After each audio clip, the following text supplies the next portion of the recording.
things have gotten a little bit crazy over this last little bit here. I myself, as the daring, fabulous Tim Tiberton the Great, had decided to lead my band of heroic adventurers into the depths to retrieve the ring of my dear auntie, and upon doing so, turned myself into a lovely fishman so I could swim the deep waters. Things then kind of went sour when Tenzing was shot in the air in the butt, but things still were okay. We were able to fight back and, bully all that and battle on. And then the leader came out, the son of a bitch that robbed the ring from me when I was taking a piss. But we did battle with him, and we, did a massive amount of harm to him early on, and he seemed to be on the ropes, and we were about to do it. And then the son of a bitch made a wish and fell off of the cliffside. We didn't see exactly what happened to him, but after the wish was made, apparently, he turned into some sort of weird, mind-linking, psychotic fish monster. Then things unfortunately went a little poor for me, as apparently he somehow convinced me to kill everyone in the group. And I proceeded to do so. I knocked out our, big peckish friend that we saved from the thing, Jared. And then I made Tenzing fall from the sky with a rather clever joke, I thought myself. And then we had a bigger fight as the creature started smacking and killing us. But, thanks to some talks from Miriam, they were able to convince the fellow rogues to fight the deadly creature as opposed to, kill us. And luckily Alexis was able to knock a little sense into me before I did any more harm to everyone. Things went a bit well, and after the daring battle, we finally defeated the fish person, and I had to, disappear for a bit. Had to do some personal business, let heads cool, especially from Jared, because I kind of figured he might be a little upset after the whole accidentally shooting him in the back and nearly murdering him thing. Totally, understandable, of course. I mean, I didn't do anything wrong. I refuse to believe that. But, that occurred. I found the ring I was looking for and fixed it up. Should be good as new after I bring it back for the seller. And then the party got together and had some chats and discussions and found treasures, and there was some talks with Alexis and some other things. Lot happening, lot of chitty chat. But looks like everything is good and life should go forward. All right. And so we return to our party after a short rest, which you guys had taken advantage of. Rain still continues to pour heavily from the skies, soaking a number of you guys through your clothes. Uncomfortable for some of you, comfortable for those more racially affiliated to colder weather and another individual unfortunately suffering from disease. After a bit of chatter, you guys ready yourselves to continue on and see what may have become of the remaining thieves on the upper floors, as well as the loot you guys had come across. Kovacs was just staring at the ceiling going,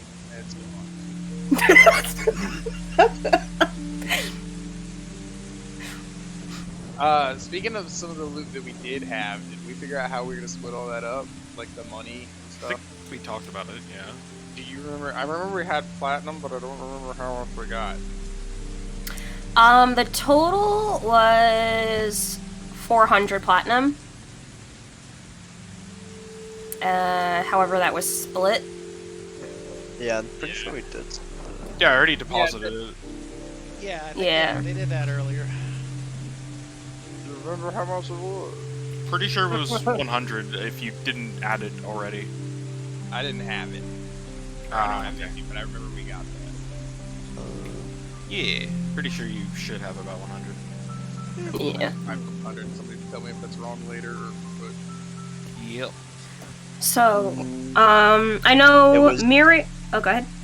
It was 80 plat each. 80. Yeah. Oh, yeah. Yeah, that sounds about right, because, yeah, 10 zinc. 20 less platinum feels like I'm getting ripped off now. Yeah. I'm just 800 kidding, gold? Come on. Not enough.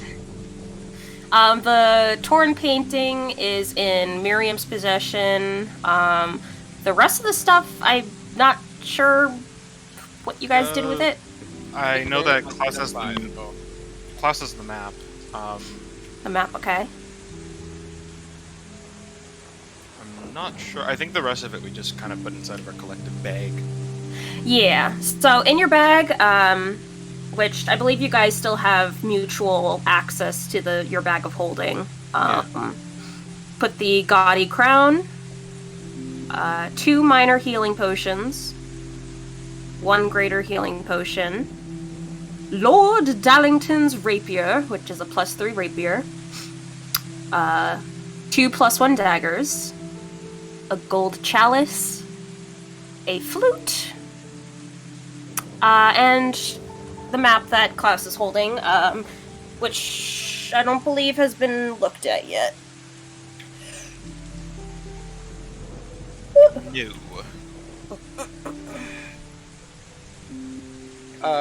What were the health potions again? I got Gaudy Crown. What were the 2 health potions? I'm just adding them to the bag. Oh god.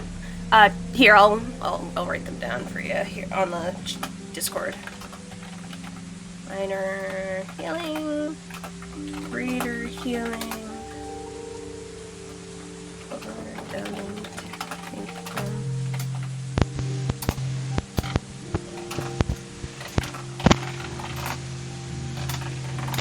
I was trying to type it out as you were saying it, but I'm a little slow. No, I have the same problem.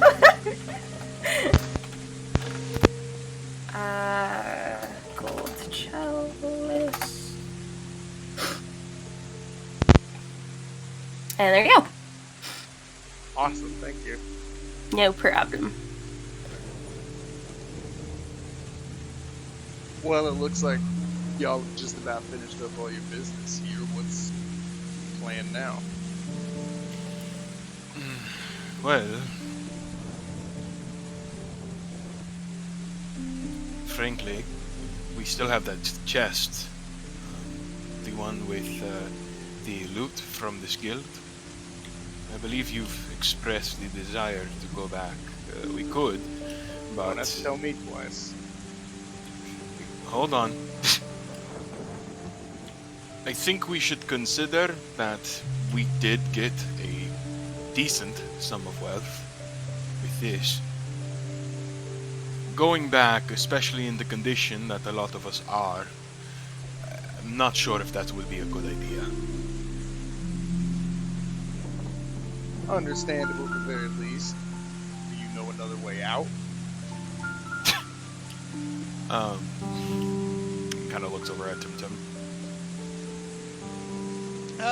Looks around the area. Well, I mean, I could get out. I don't know about the rest of you, but, Right, okay.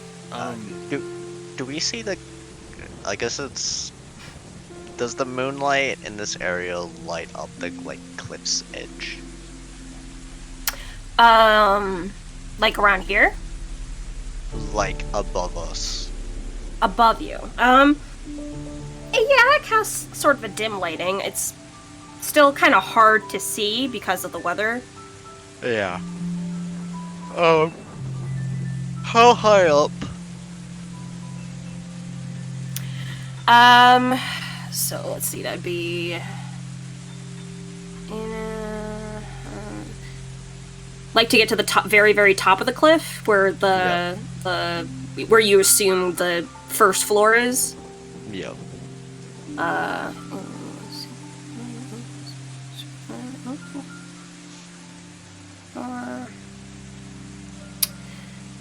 You're looking about 250 to 300 feet. Damn. I can't jump that high. Well, I mean, we don't have to jump, he says as he kicks Tenzing.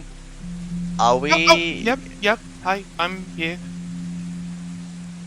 So we were in hills, or like mountainous terrain. Mm-hmm. Was it hills or was it like mountain-like area? Mountain-like area. Okay.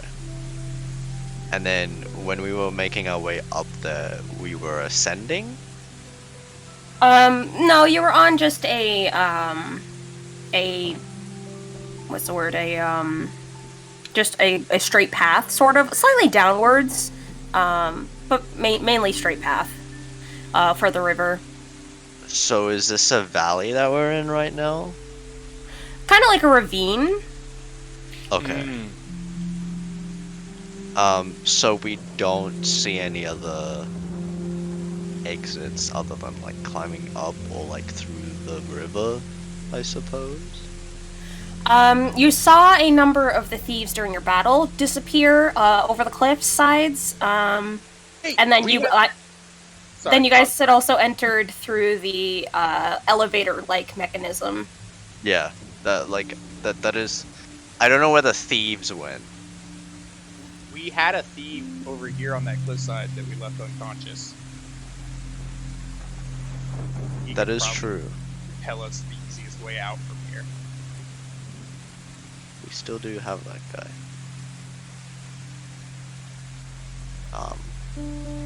Have you had someone keep an eye on him throughout your short rest? I think I at would some assume point during so. last session, I walked back and dragged him back up because I think Yeah.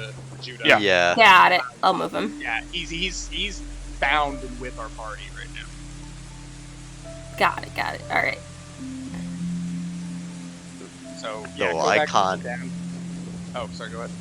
I can't put any healing into him to wake him up. All right. Well, Kovacs will try a slap. A medical slap. You have healing hands, yep. Oh, well, I mean, I can spare the dying him, but He isn't dying. He's just Yeah. unconscious.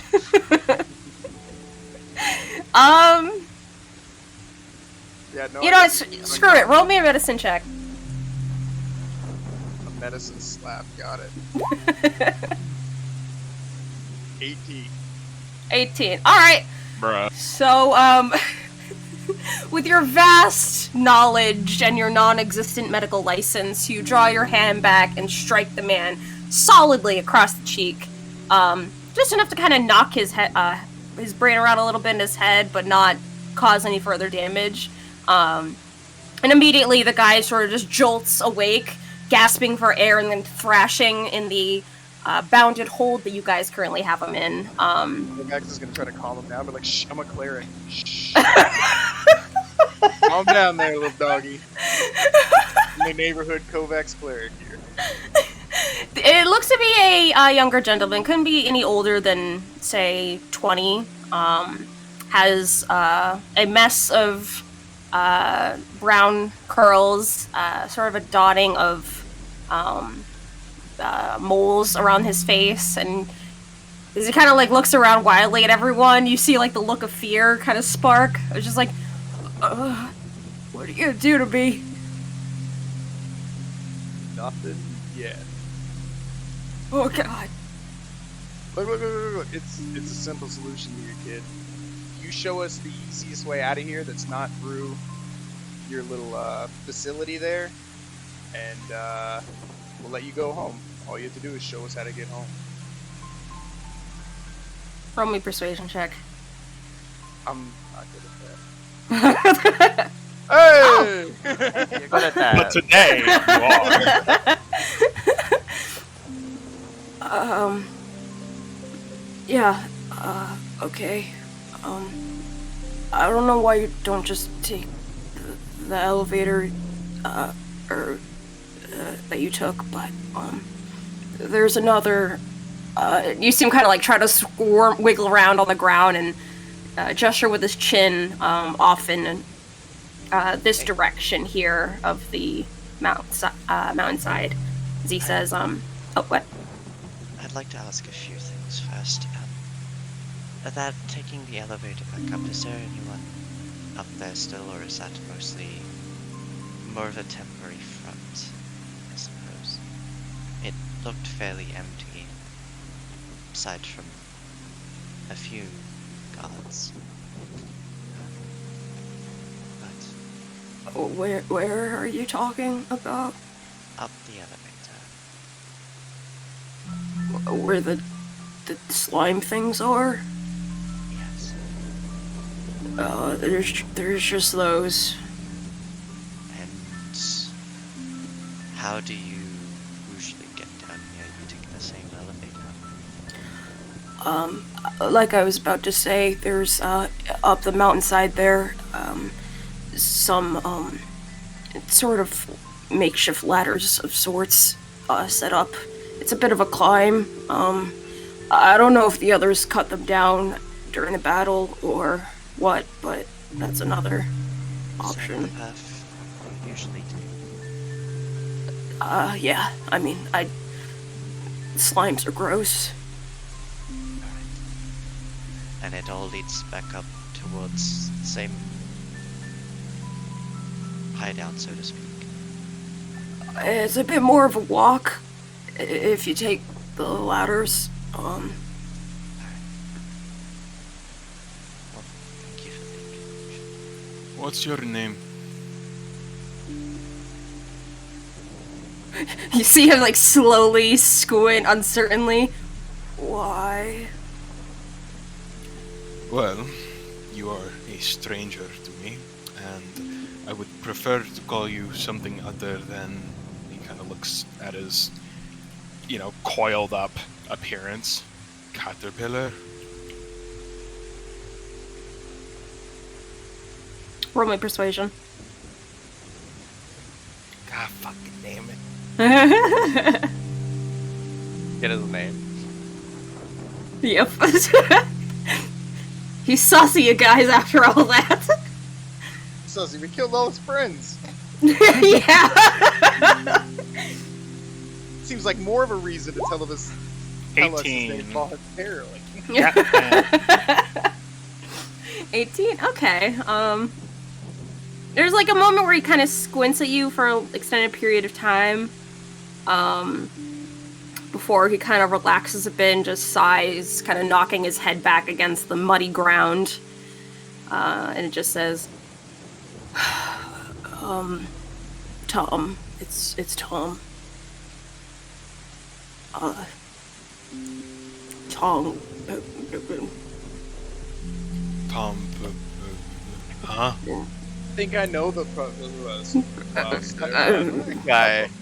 rock. Tom Father's blacksmith, right? Tom Periwinkle. Well, nice to meet you, Mr. Periwinkle. No, Tom, please. Just Tom. Tom. Why are you here doing this? You know, after everything that just happened, I'm kind of asking myself the same question. You took this to ask this question? Yeah. I mean, to be fair, I've not until today didn't have to fight fucking freak of nature like that. Yes. Oh, not you. And he looks at Tenzing with like a reassuring glance. I imagine he just gives like a none taken.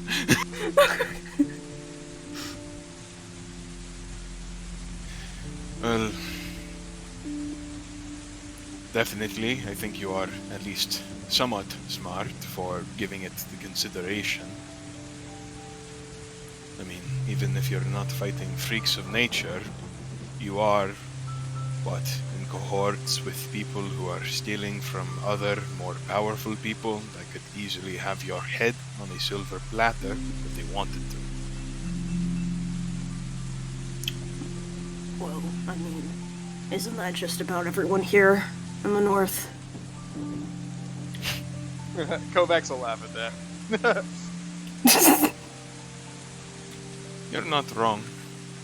but I don't take you for the visionary or revolutionary type, are you? You see him kind of like look down at the ropes that are binding him before just tiredly bonking his head back against the ground again. Apparently not. You say it like you want it to be. I mean, it was this or being a baker, so I thought this seemed a bit more exciting. Klaus just stares at him. Almost getting murdered is more exciting than baking. Well, I mean, fair, being a it cool... really is. Yeah, I mean, being a cool rogue, you know, having a bunch of money, stealing cool things, like, yeah, that's better than baking. Kovac's gonna start going through his pockets. No, don't. Roll me a investigation check. Klaus he's got is wiping his hand across his face slowly. 19. Okay, kinda, are you looking for anything in particular, just kinda seeing what's on his person? See what's in his person. Alright, Seeing if it's be a rogue with cool stuff. Let's see what cool stuff is. patting him down, you find about the 5 gold coins on him, a rather shabby looking dagger, a nicer dagger with kind of a gold handle to it, definitely more expensive than just a regular dagger, but the blade itself is nothing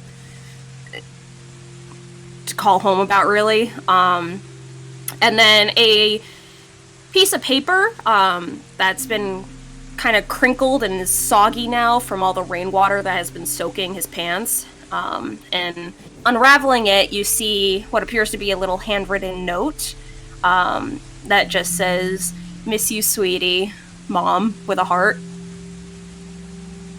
Aww.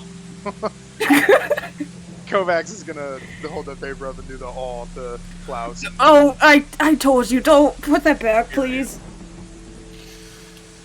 I can't tell if... Actually, no. I can perfectly tell. You are very stupid. You sound like my mom. Alright, bud. Klaus just stares at him, blinks. Maybe you should listen to your mother, then. This would have likely saved you the... whatever the hell happened down here. I mean, I survived. I'm gonna throw a dagger on I'm him. beginning to... Oh,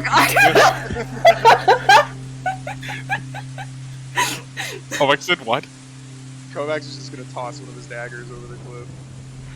Oh. You're like, yeah, and you're winding up with less and less cool stuff there, friend. Oh, come on. That was my oh, damn it. Man, really?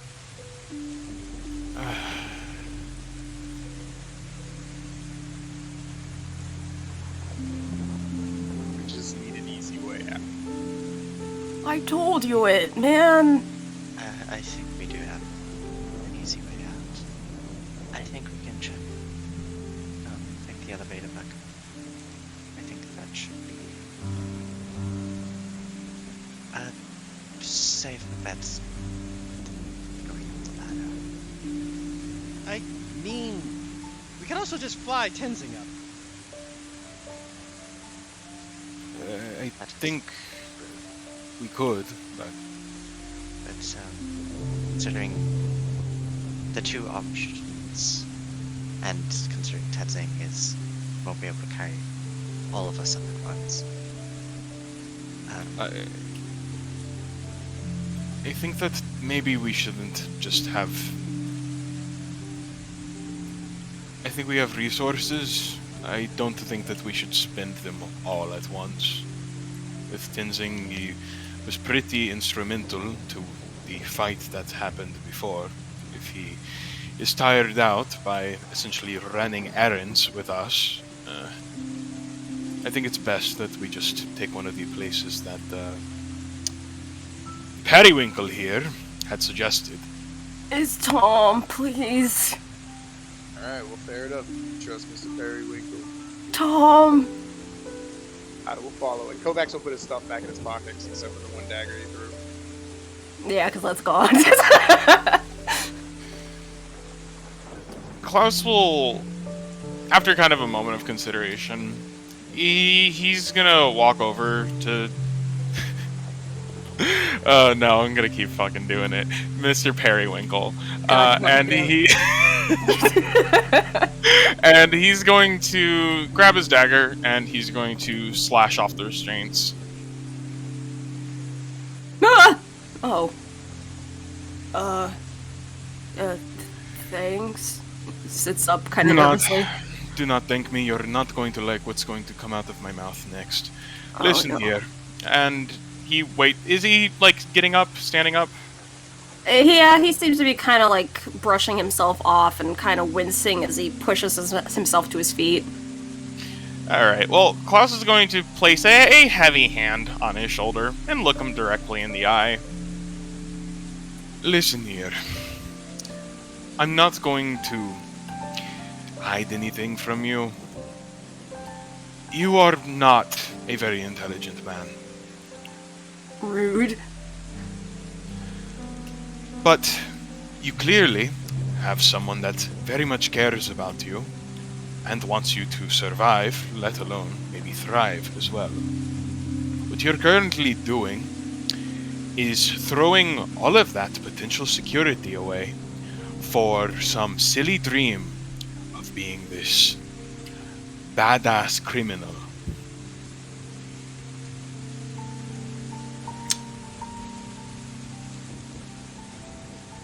So, by what? I should be a baker? I think you should do what sensibly you imagine you are capable of doing. Because currently, right now, all you are doing is risking your life on some meaningless dream that could easily result in you dead, desiccated in the belly of a beast. The accolades of what you're looking for is simply not worth it. And plus, I don't see what you have such a problem with baking. Cooking's fun. Boring. Yeah, perhaps because you suck at it.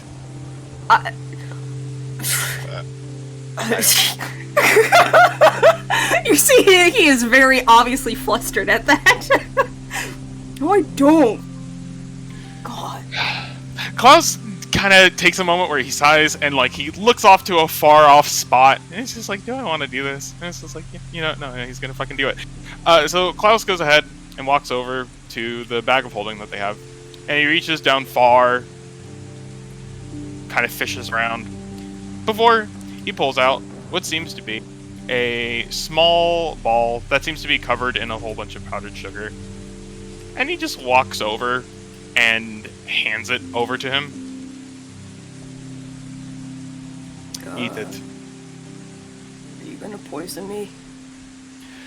I could quite literally slit your throat right now if I wanted to kill you.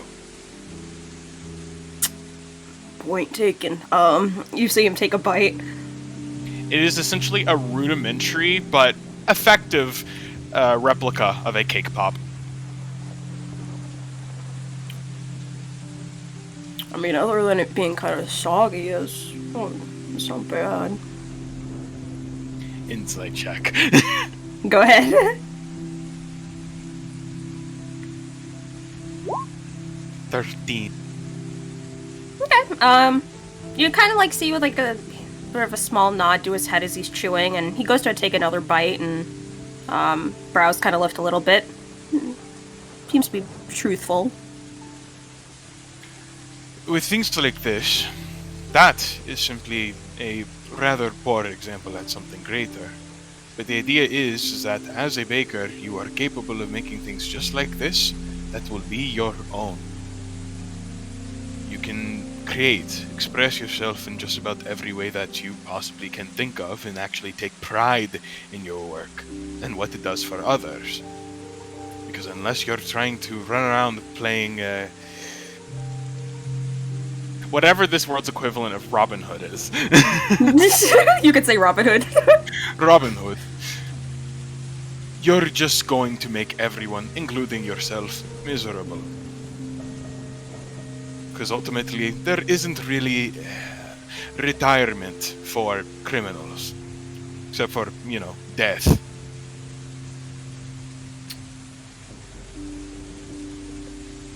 Roll me persuasion with advantage. Can it be intimidation? Nope, you didn't sound very intimidating. Fair enough. 15. Okay.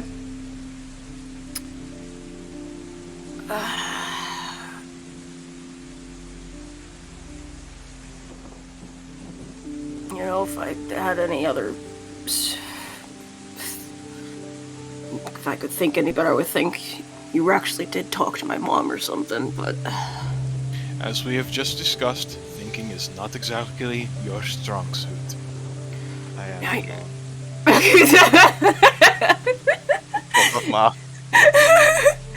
Exactly like her.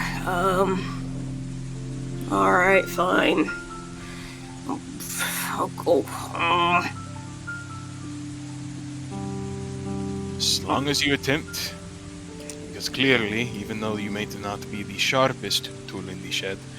Okay, now you're just being mean.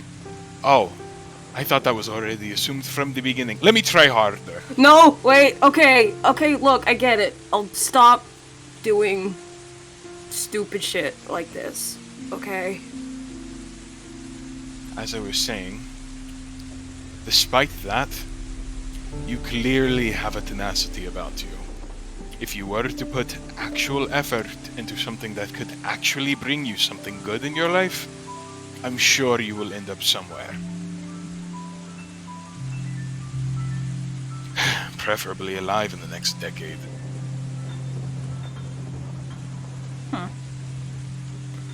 You guys are kind of like weirdly nice for people that like killed all my comrades. But I'm trying to change a new leaf. Would you like for me not to? no, I'm okay with this. Thanks.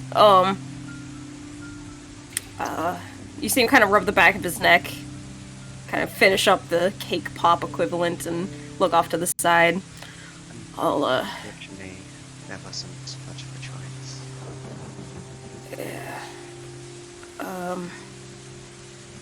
Alright. I'm gonna sit for a bit, cause this arrow fucking hurts, and you see the arrow lodged into his side. And then I'll head home.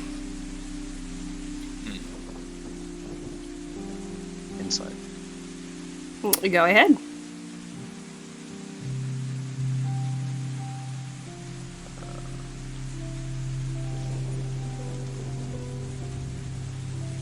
Uh, 16.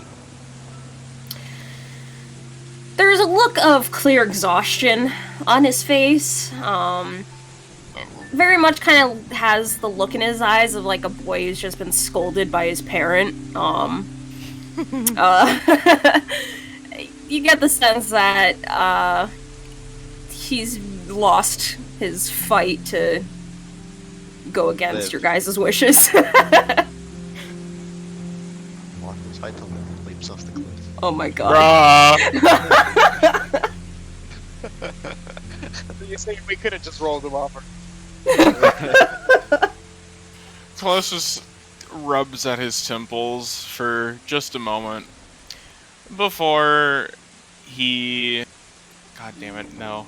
My memory. Help. See, Nikki, it takes one to know one.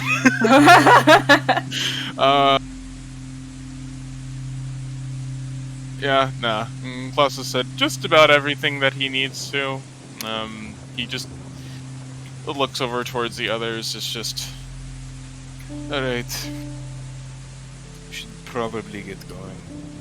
And to ask you, Nikki, he had said the elevator, as we are calling it, and Yeah. there's another, like, indirect way of getting out? Yep, there's a kind of makeshift ladders climb up the entirety of the mountainside, he said. Makeshift ladders. Did they seem sturdy, considering that I'm assuming the others that were shooting at us had to travel down them? Oh, no. Not the people who are shooting at you were like already there. Okay. Yeah, you didn't see where they went, but Tom gestured over to where you would find them. Right. The ladders, I mean. Okay.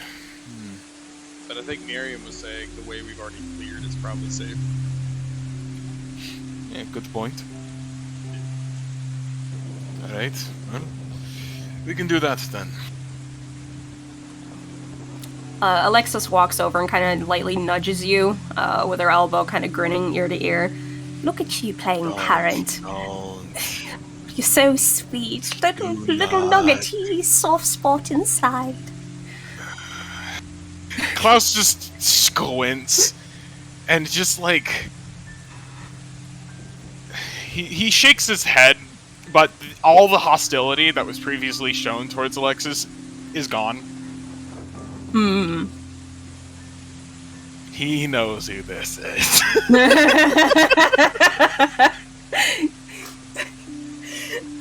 Alright, and so you guys see Tom kind of like limp over to this little makeshift tent area here and settle down underneath the safety of the, what's it called? Like canopy that has been set there. And kind of just lay down and close his eyes to rest. Alright, so... He died. Yeah, he just died after all. The arrow had a bleeding effect. He was 1 HP left. Blech. You bitches mockered him to death is what happened. Just closed his eye and accepted his fate. Klaus becomes a bard? Shocking. He was burned too hard. Oh, God, I just realized something, though. Yeah, well, if everybody else is okay with it, Kovacs pack up stuff, everything we use for a short rest, and we say we make our getaway. Absolutely. As best as we can, considering where we're headed. Well, actually, I just realized if we're going back the way that we came, what about Klaus's affliction? Will there be an issue with that? I could spit on him if it gets bad enough.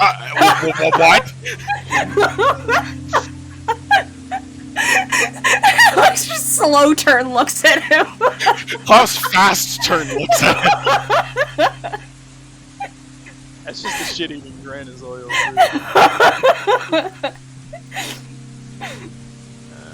Klaus will say nothing. Well, am I able to change spells for a cleric on a short rest, or does it have to be a long rest? No, that's long rest. Okay, well, never mind my ideas out. Sag. Well, I'll only be able to help him after a night's rest.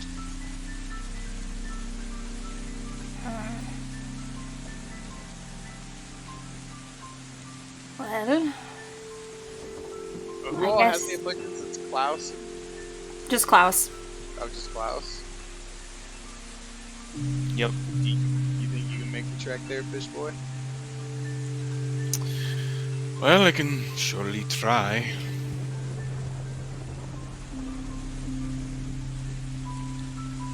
Sounds like a plan, Whatever bodies that are left, Miriam will gather water skins, any sort of containers to hold water. Okay.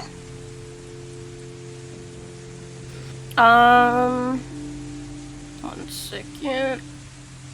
What containers do you have? We have a small cauldron in the bag.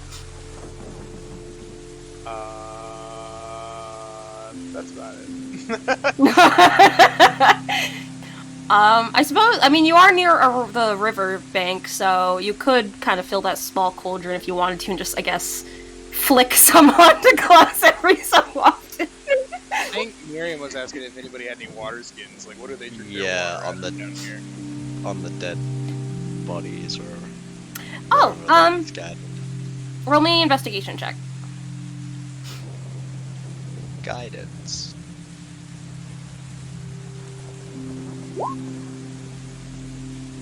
Okay. It is 18. I'll say you managed to recover a water skin from each of these bodies here, so you can get 4 small water skins. Okay. Fill them up with water.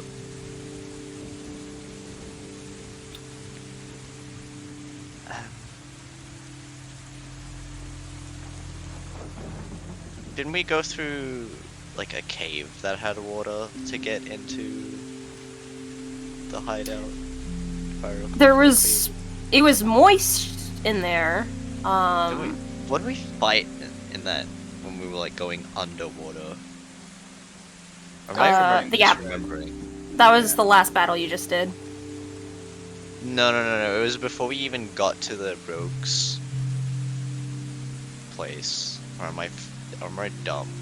I swear we did. I swear there was like a cave. Oh, you're talking about the secret entrance into the... Yeah, Yeah. because I'm pretty sure there was water there. Yeah. I forgot what we fucking fought. Leeches and, like, plant monsters. Was it a shambling mound? Yeah, they were the shambling mounds. Okay. There do be water there, so we could. There was the cave, a secret entrance that did have water. If we're able to make our way through, get to that entrance, and perhaps find an area to stay there for a while, there should be water to help with Krause's affliction until the next day.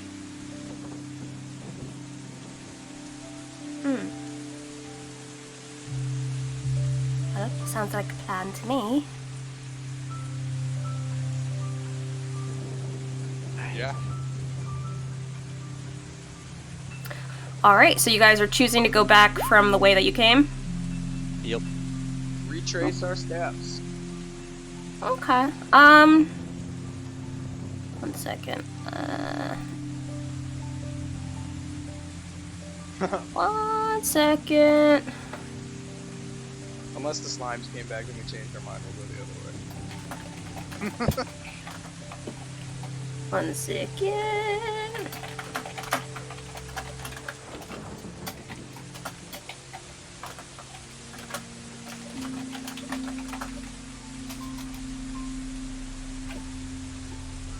Alright.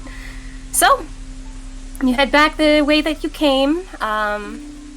It takes a bit of time, as you guys climb your way back up towards the cliffside here, and then back down towards the boat.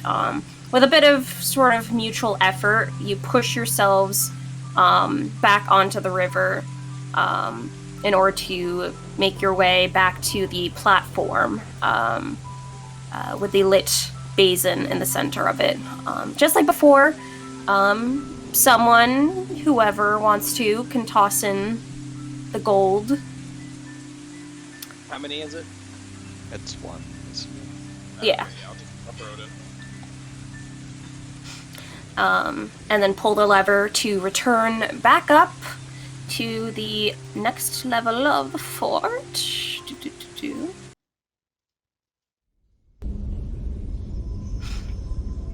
And go back.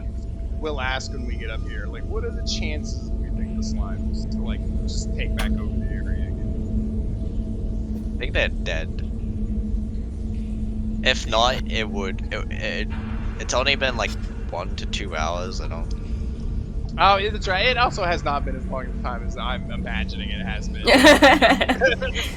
Battle went very quick. Pass is just like, Kovacs, please. I don't It's even been want 2 to weeks entertain it. we've been Kovacs is losing his mind! Alright. So you guys climb your way back up the rickety bridge, being cautious of the floorboards that your member had given out. You climb up to the next floor.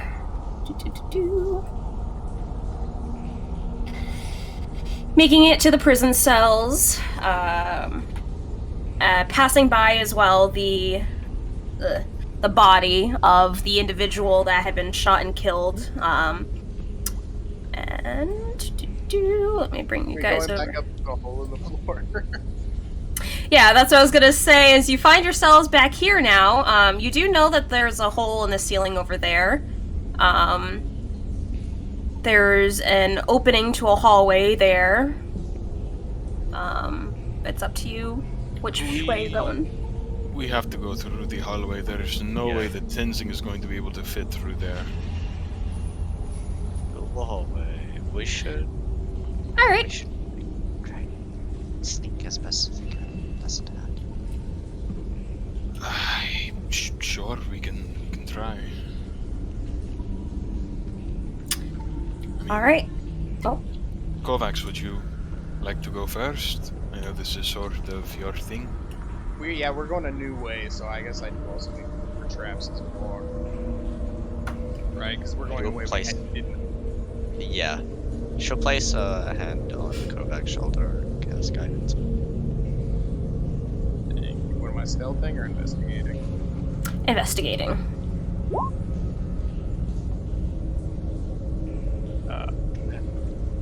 Oh my god, that's not That's good. a not one. Okay. Amazing. Nice. Let's go. All the confidence in the world, Kovacs. You just stride down the hallway, checking the floors and walls like you did before. There's nothing here. And eventually you reach sort of what appears to be the end of a stairwell. You gesture for the rest of the party to kind of follow you up as you guys find yourselves stepping up about, what was it, like just a regular flight of circular stairs until eventually you come across a hatch, wooden hatch on the ceiling above you. With a light push, it opens up without any issue if you want to go through. Yeah, there's not like a group of people on the other side. Roll me perception. Considering... Oh, sorry, go on. No, you're good. Just roll one. Peering out, you are hit with the stench again of just a lot of meat. As you realize this leads back into the meat room that you guys had fallen through. Except this appears to be the proper entryway rather than the trapdoor. A hole in the ground that we crawl through like that. And listening out, there's nothing kind of odd or suspicious that catches your ear either. I'm gonna put more meat in my pocket as we go through this room. Gonna put what? Meat in my pocket as we go. Okay. You once again step into the meat room, and I'll say, you just kind of grab random meat and put it in your pocket? Yeah, just a few cuts. Oh, okay, I'll say you grab a couple drumsticks. Little small What'd you chicken say, drumstick. Miriam?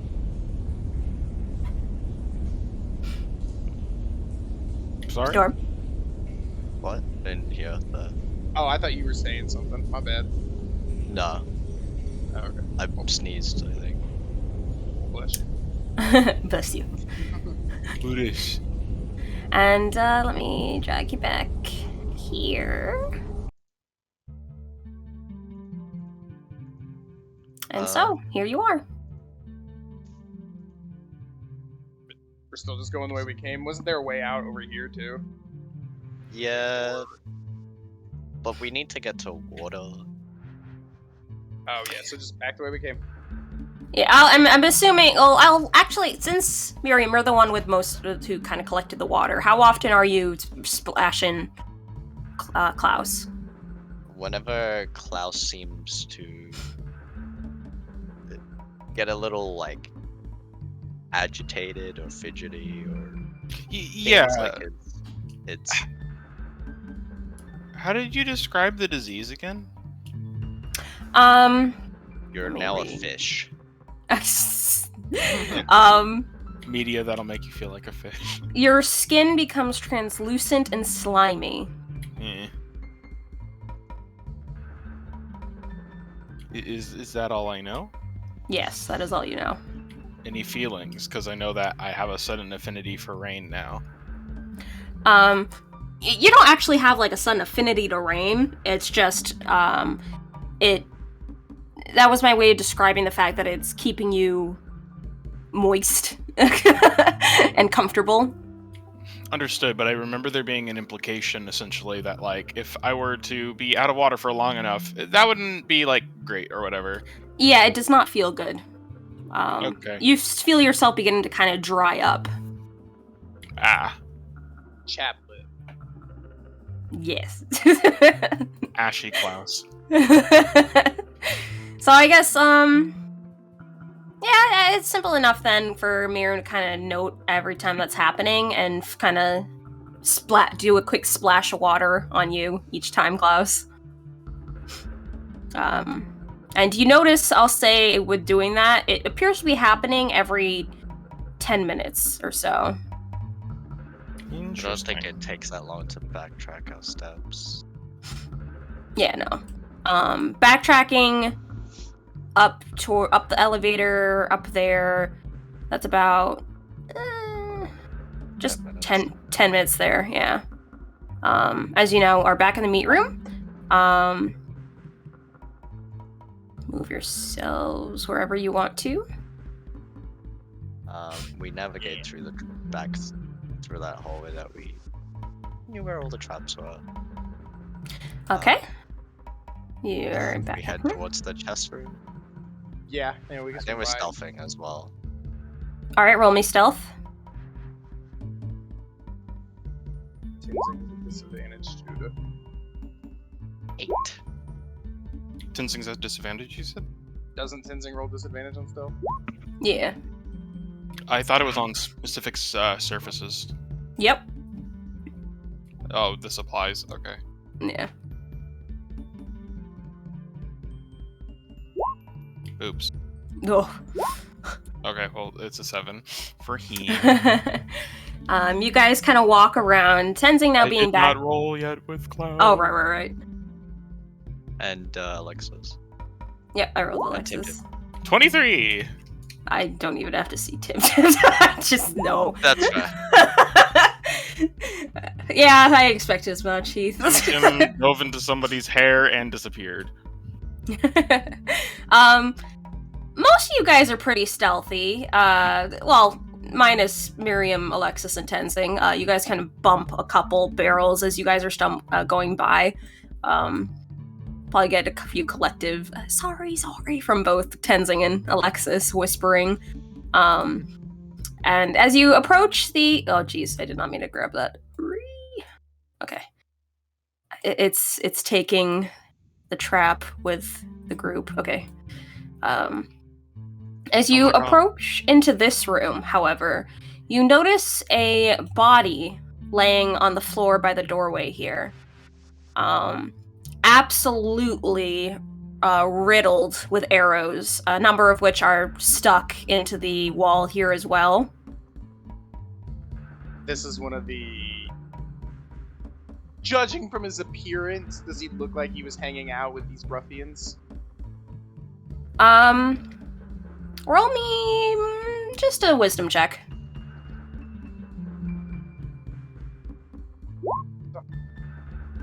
$19. 16. All good. It's kind of hard to say, but you get the sense that this might have been one of the guys on the cliff side who had run off. Oh, totally fucking was. We saw how stupid they were. And he's just absolutely riddled with arrows. And then there's a number of them that seem to have just missed him and lodged into the wall behind him. So does it look like he set off a trap, or did somebody attack him? You can roll either investigation or medicine. Miriam also investigate as well. Same thing. Guidance and stuff. I got a 6, so it's a good thing Miriam always does. I'm a detective.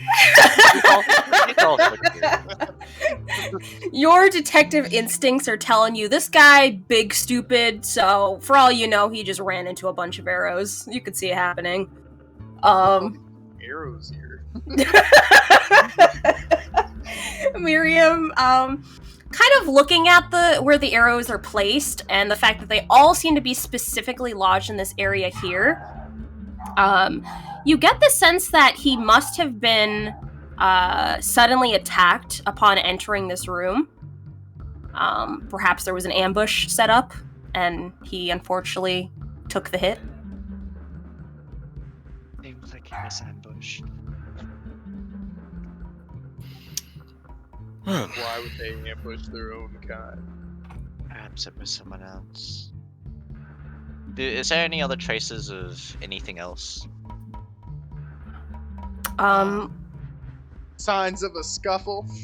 Yeah. Looking around the room, there's a number of sort of scattered chairs and whatnot. You get the sense that this place has been kind of ransacked. In very much in a hurry.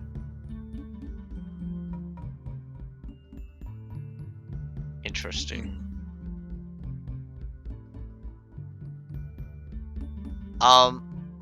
Does this door swing back shut after? Like, is it like it all kind of like auto closes, or is it like it stays or it's opened? It's just a wooden door. So when you open it, it stays open. Okay. She will check if there is I guess signs of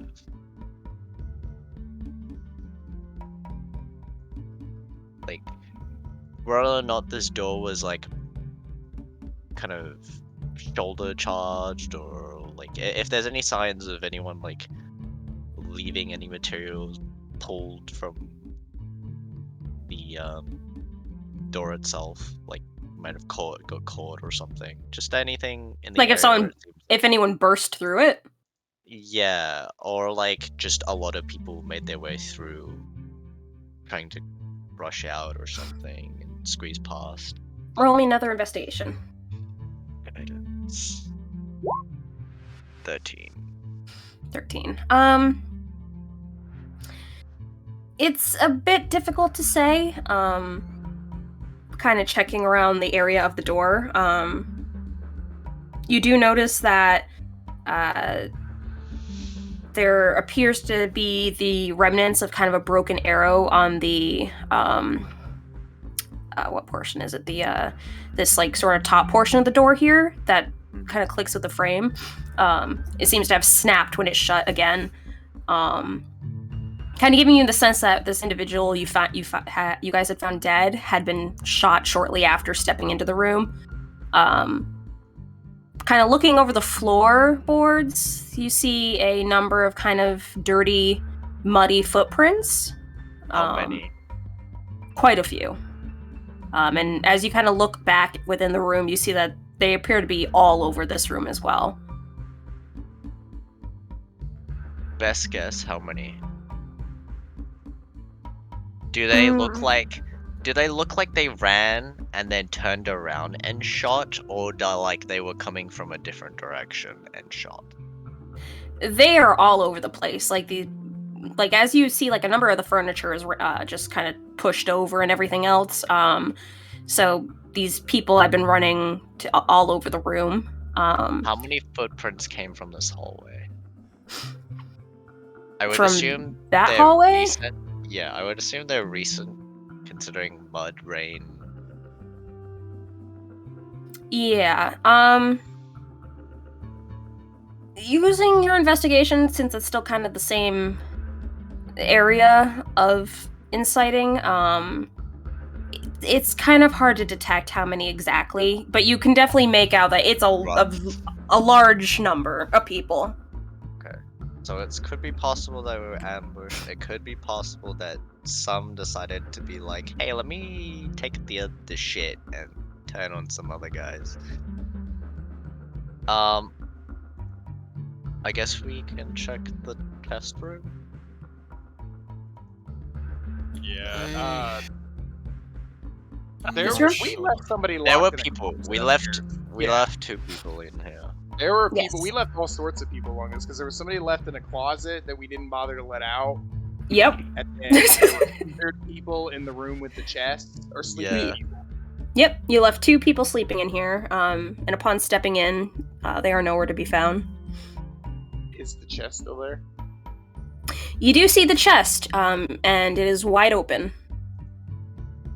Did it look like a trap went off? Again, roll me investigation.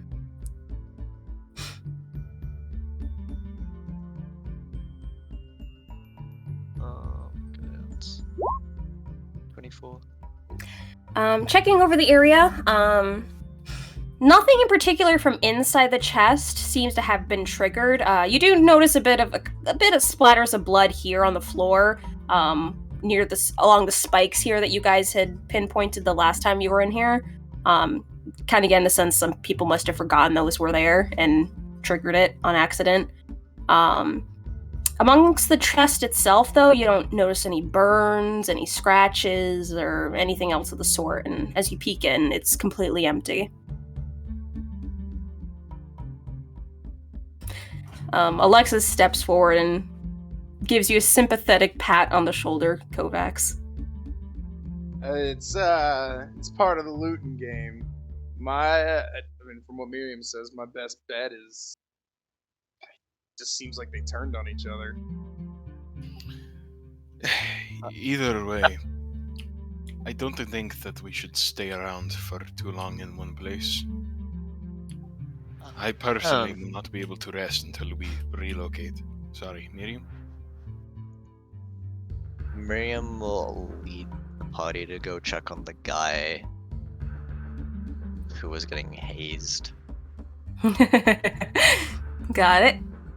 Let me reveal this area. Is there anyone in there? One moment. Just so I have it there. The blood moved. Oh god.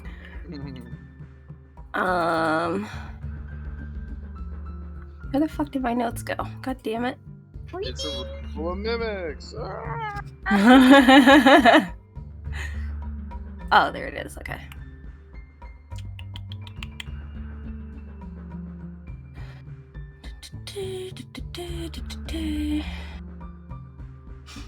Okay. So, stepping into the room, you see that there is a body on the floor here, as well as cut ropes just strung about on the floor. Does it look like it was just cut with a dagger? Roll me investigation. What was this room again? Was it? For some reason, I keep thinking dog kennel, but I don't think that's correct. No, this one appears just to be another kind of storage area. Okay. Yeah. Quick investigation. You get the sense that, the rope appears to have been sawed through, possibly with a dagger or a sword or something of the sort. And the rope appears to be lying on top of the pool of blood coming from the body laying on the floor. How fresh is the blood? Roll me medicine.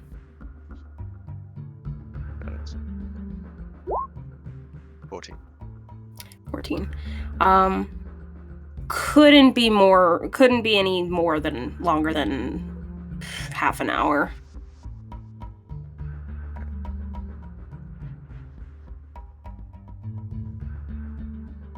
Well, that means they're still close.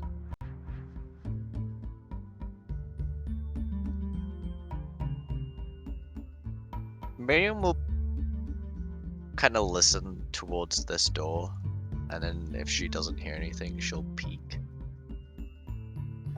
Okay. Roll me perception. Natural 20. Nice. Nice. You don't hear any footsteps or breathing or anything of the sort. However, you do hear what sounds like sloshing.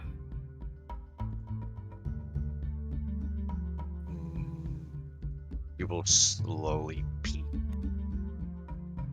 Quietly. Okay. You open the door very slowly to take a look, and bad roll. Upon doing so, a bucket falls from the top of the door frame, pouring a hefty amount of burning acid on your head for 5 points of acid damage.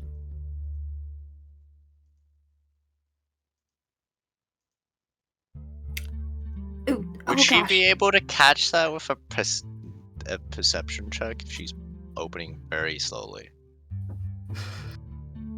With your perception, I pinpointed that there was something sloshing, but you didn't investigate for any trap. Okay. 5 points of acid damage. To play Are you Miriam's alright? advocate right here, what else would you have been looking for? Other than danger. I thought the sloshing was coming from beyond inside the room, like Nope. in the back. Okay. And actually, let me reveal the rest for you there. Meow. 5's not bad. 5's fine. Oh shit, I forgot what my head does.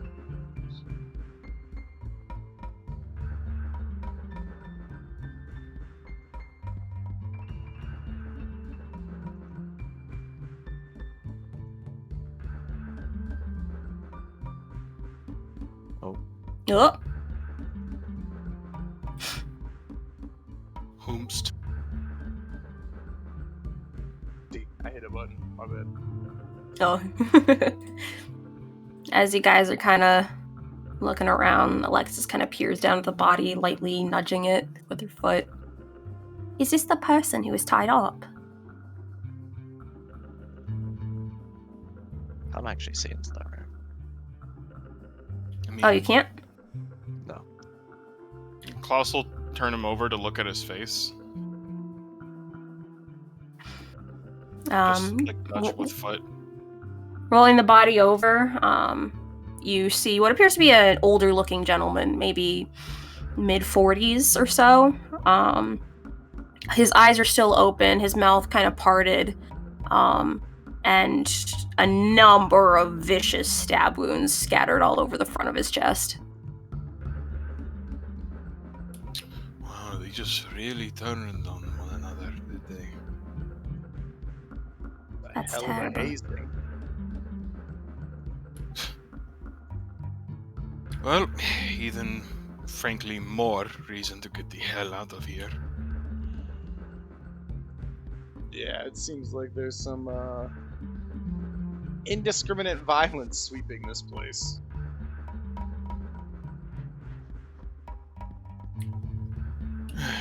Yeah.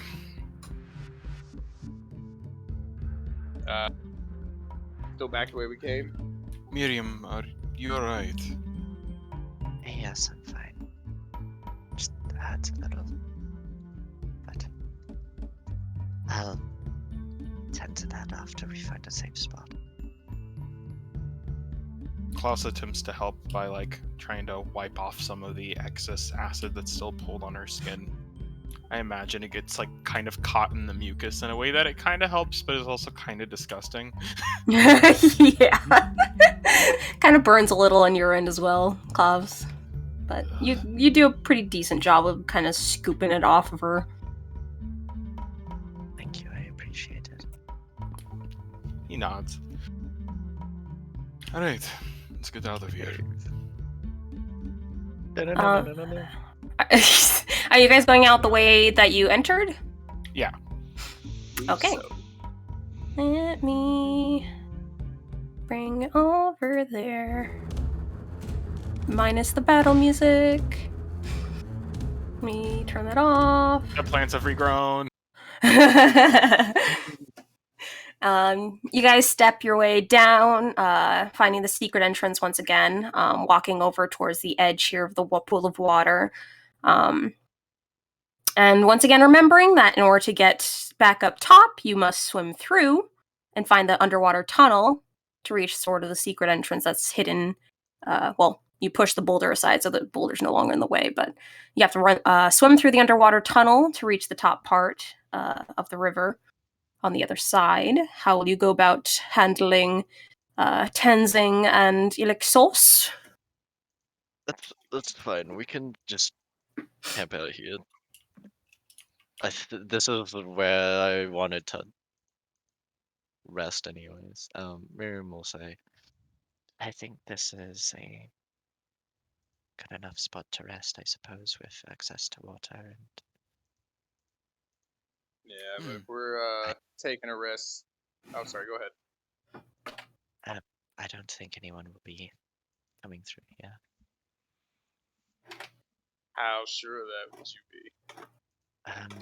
Enough that we can probably have one person keep watch and most likely watch the only two entrances that I believe that are here and be aware of any other creatures, I suppose. But is there like anything in this cave that it doesn't seem like there's anything else that's been through this cave? Other people, creatures? Another investigation. Guidance. Miriam's the ace detective now. 12. Not very. 12. Checking around the room, you don't really take notice of anything different from the last time you guys had kind of perused the area. You do remember to stay out of the puddles, as the last time you had touched the water, you were jumped on by piles of leeches, and there's still a few puddles in here that you guys did not step through, so you have no idea if there's leeches still in there. Was the water fine though? There wasn't leeches in the water, right? No, not that water, no. That water was fine. Oh, But yeah, looking around, other than that potential danger, nothing else really catches your eye. You don't get the sense that anyone has come through here since you guys were here last year yourselves. All right. Well, I mean, I chose Miriam. I'd say we set up camp. Yeah. go set up camp. You can still hear the rain and thunder in the distance. Alright, so you guys set up camp here for the night. And, I suppose, how do you want to set up watches? Tim's a gnome. Yes, Yes. yes, he is. Oh wait, no, I'm dumb. What was I thinking of? I don't know why I thought he had trans. I'm stupid. Don't worry. All good. I don't know why in my head for a split second I was like, he has trans, right? It makes sense. Watch it, trans. Well, no, it just means that, you know, he needs to sleep less so he can watch for Yeah, more. so- Technically, I don't need to sleep at all. What do you mean technically? Oh yeah, you I just have to engage in light I activity just, or some shit. yeah, I right? just have to be chill for an hour, so I can keep watch. Because I don't need to eat, sleep, or drink. So are you taking the full watch? Unless somebody actively just wants to do it.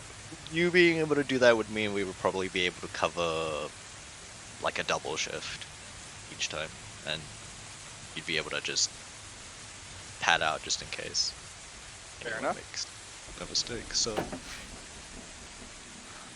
2 eyes, keep house safe, I like the plan. keep house safe.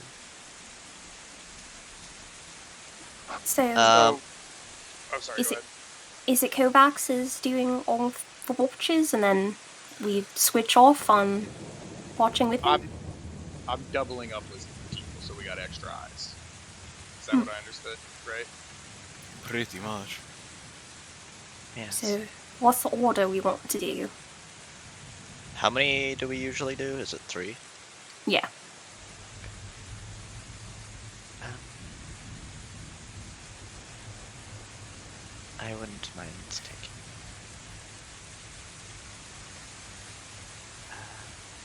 any, I suppose. I Alright, don't well, think it matters all that much considering we're in a cave. I can take the last. I guess I'm I. under. Sorry? Oh, I was just going. I guess I could take the first then. I'm under the impression that whatever this is, and he kind of gestures at himself, if it's like any other affliction, well, hopefully it will get better with lots of rest. Otherwise, that's a side of whole that is nother issue. completely incurable.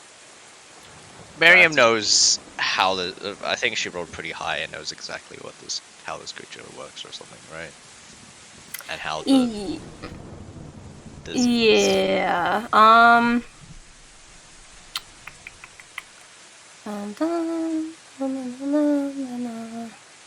Yeah, so it can be Miriam, for what the previous roll that she did that was pretty high, would know it can be removed by magic that cures disease. It can only be removed by magic.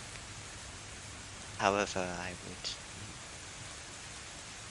preparing to at least fix that.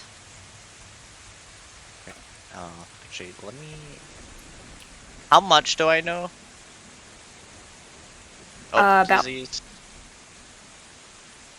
of the disease that Klaus has. Yeah. You know that he needs to remain In the water. How much do I know about being cured? about being cured. It's it cannot be slept off. Typical topical medication won't help it either. What type of magic? Any kind of magic that cures disease. Okay. So it's not as strong as the normal aboleth.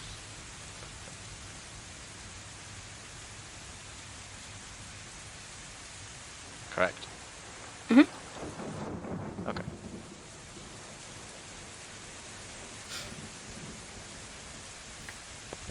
Well, scratch what I said. Also, Kovacs, not helpful. What you said. Well, I'm sorry. Did it, might have The concept of being slimy like this for the rest of my days is not exactly desirable. There's tons of races across the world that are slimy robots. I don't want to be one of them. I respect you for that. Do you? Kovacs makes like a wincing face at Alexis to the slide. Like, Gives a comical roll of her eyes. Well, I guess, as unfortunate as it is, I guess you'll have to submerge yourself in the water for your rest. I mean, I'm going to try something. 1 second. And he's just going to walk over to the water and just dip his head underneath. Okay. You dip your head under the water. He tries to take a breath. you are drowning. Immediately raises his head out and just starts coughing and gagging. Are you alright? Worst affliction ever. Think about how lubricated you would be if somebody tried to grab you. Don't.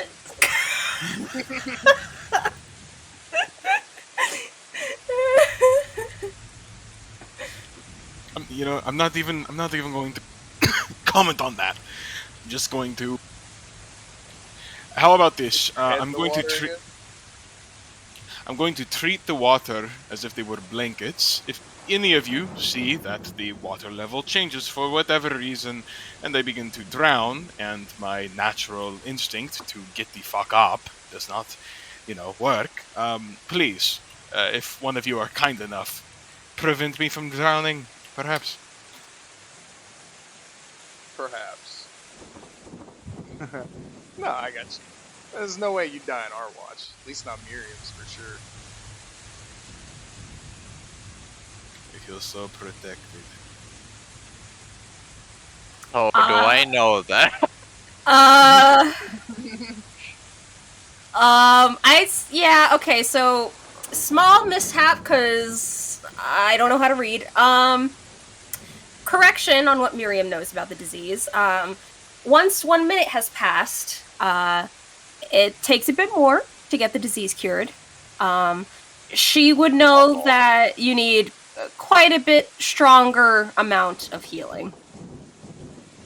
A lot more healing. Yeah. Healing that we don't have at all. Or even know anyone who has that. Not true. You do know. So the only reason I'm going to bring this up is because it has been a long time. You guys know that you went Miriam on this. doesn't know. Miriam was there, I believe. Oh, okay. Yeah. You guys know that you went on this mission with Tim to kind of pass the time while some disease potions are prepared for you by the priests of Bahamut back at the in Findlefair. So you get the sense that as they are all, especially the guy who's giving you this mission is a high level priest, there's a chance he might be able to help if he feels like it. Yeah. So, would I know the level of spell? You don't know the level, but I will say that you know that it would take the a practitioner of very high level healing magic. Okay. She will tell us this. She would have told him the first time initially, so You could just to kind of keep up with the pace of stuff. You could just say Miriam realized, like, oh wait, kind of looking back on her readings.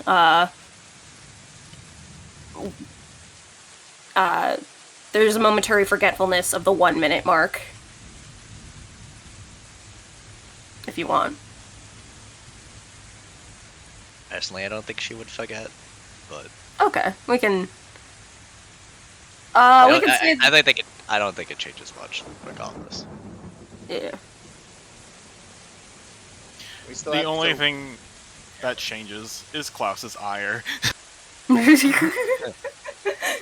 Got it. We'll need to constantly have someone apply water to you every 10 minutes. Which might mean we need a lot of water. He just blinks. How much do you think is enough? How much of a water skin do you think is enough?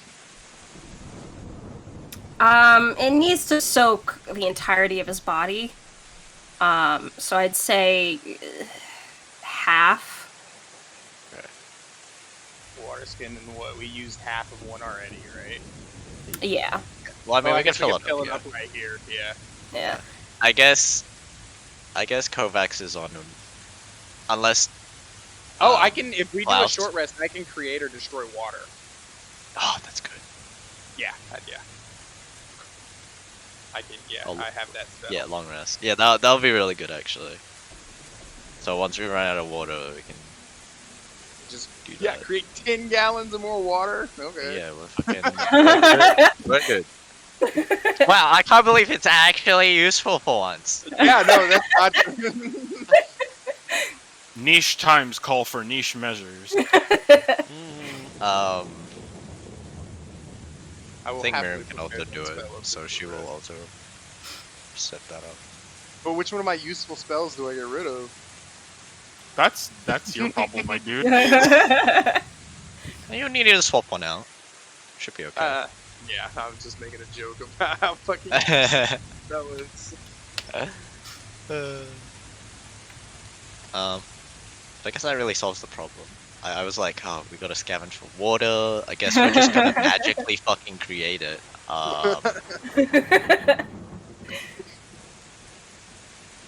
Hey, I have a question. A technical question. Detect magic is a ritual spell, right? Does that mean I need to have it prepared as a cleric? Or no? Yes, as a cleric you do. Okay. Unless you have the ritual casting feat. Yeah. Yeah, I do not. So I was just making sure. Yeah.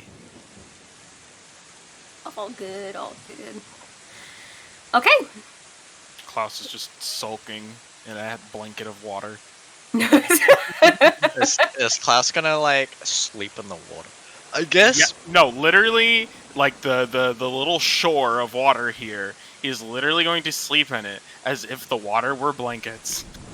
See, what you guys actually need is just to find a big bathtub, fill it with water, and then put it on Tenzing's back. Oh boy. How fucking luxurious.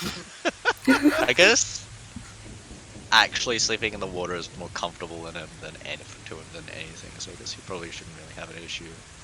Oh yeah, he's just sulking because this happened. Yeah, no, I get it. Yeah. Also that, and he's very much like me, in which sliminess does not feel great on the skin. So it's just like, Well, would it be better if you were able to breathe underwater? it would be infinitely so. Ah, What kind of fish doesn't know how to breathe underwater? I mean, I guess you. Thanks for Finger the guns. wonder.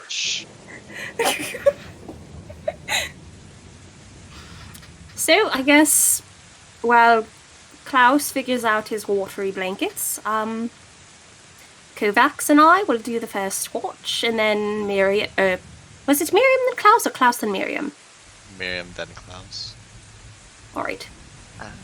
Myself then Klaus. Alright. Well, all you little young ones get to bed. Ho ho ho. Klaus is grumbling as he lays on his back and stares at the ceiling. How old is Alexis again? No, no one knows. Alexis doesn't know either. Hashtag just elf things. Exactly. Could Put be your 30 or 300, who knows? As long as you're over like fucking 18 years old, you just look like an adult. She just wants to assume she's older because it makes her feel powerful. Rubs temples.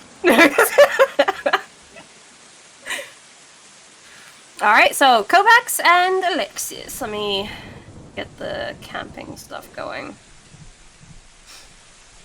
Before I do any stuff, is Kovacs gonna get up to anything or say anything? Hold on one second, I'm looking. Got it. If nobody objects to it, Kovacs would like to use one of those chicken legs to catch a bunch of leeches and put them in one of the water skins. Okay. Because I've just googled it and you can store leeches in a cool dark container. Okay. Can't wait for Klaus to be nearly at the brink of death. There's one more water flask, and he just gets it dumped on him with Oh, leeches. God. We've got the solution now. We don't need all the water flask anymore. How are you gonna go about doing this? Well, if you just stick the chicken in the water, they should bite onto it, right?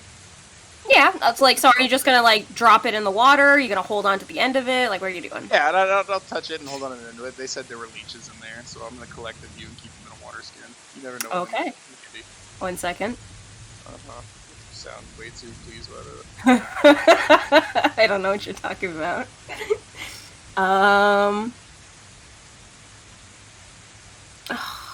It's been forever. Hold on. Are they not normal leeches? Because I would have definitely talked to the party about this. Would you have? Because they just said leeches. Yeah, I mean, they mentioned leeches. I mean, there's just that there's massive swarms of them, but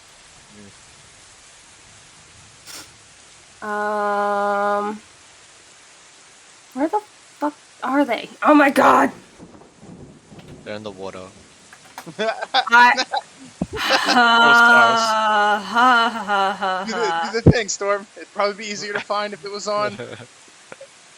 I don't know what you're referring to, actually. Boundary! Ah, fuck. Fucking dare. keep this up, Storm, and you're gonna lose your. It wasn't even me. That didn't even come. No, you're gonna lose your PR. You failed to advertise. You're right.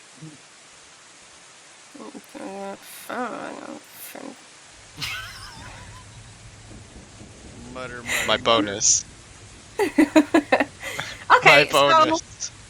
Alright, so Kovacs, you're sort of just crouching by the water then, kind of hanging the end of the Yes. chicken leg in. Inch the end of the drumstick and then place it in the water and then pull it up a little while later and see if leeches are attached to it. If it goes like that. Roll me a nature check just so I can see how it's gonna go. Not animal handling? Nope. Okay. Well, you know, Judah, I have the same sort of scores in both of them. I see. Oh no, my nature's much worse. I was about to say, so you have like 16 int and wisdom. Goddamn, it's like, oh. No. I just Alrighty. 1 second. Are they regular leeches or not? It's a swarm.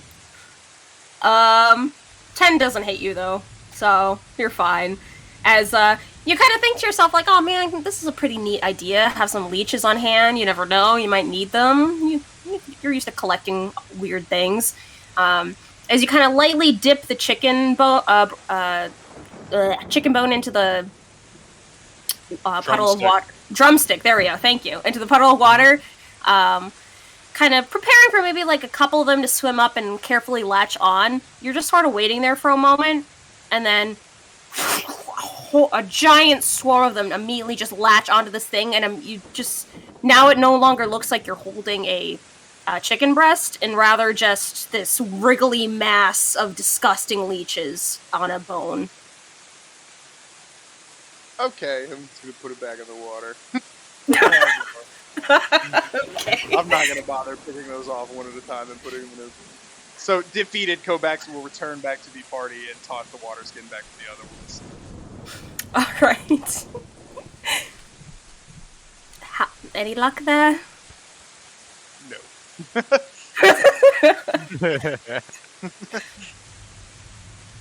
Alright, so the two of you are now on watch. Roll me perception. And where the... Did I close? No, it's right up there. Okay. What am I rolling? I'm sorry. Perception. 25. Alright, 25, 23. Pretty good lookout. So, the two of you kind of sit there, as everyone around you rests, the sound of the pooling water off to your side, kind of lapping, meets your ears. The cavern itself is pretty quiet, minus the echo of the pouring water and the sound of rain and thunder in the distance. As two of you are just kind of sitting there together, Alexa's just kind of kicking her feet back and forth, hugging her knees to her chest. And as your mind kind of focuses in this sort of undead state that you were in, where you don't exactly sleep per se, a strange feeling of exhaustion begins washing over you. And you blink your eyes once, head nodding, and then you blink a second time, head nodding again. And with a third time, your eyes fall closed, and you find yourself in a strange half slumber. And 1 second.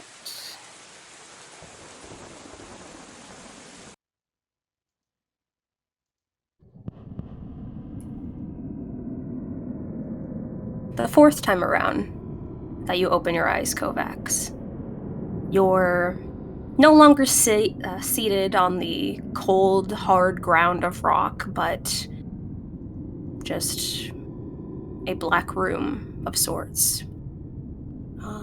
It's not so much that there's flooring underneath you, it's just there's something solid without any texture to it in any sort of fashion. And looking around, there's just darkness as far as the eye can see, nothingness, except a little ways off in the distance, what appears to be a little light. And from that light, you see a figure, knelt down, face and hands, their hair pooling over their body, long enough that it stretches out along the floor. And you just hear...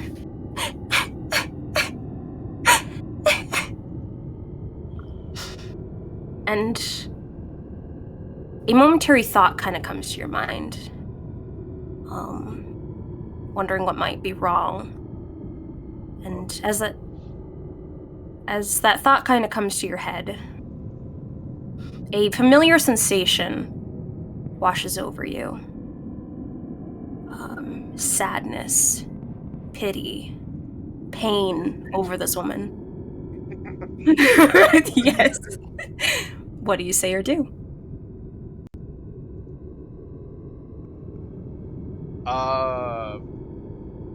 I mean, I recognize who it is, right?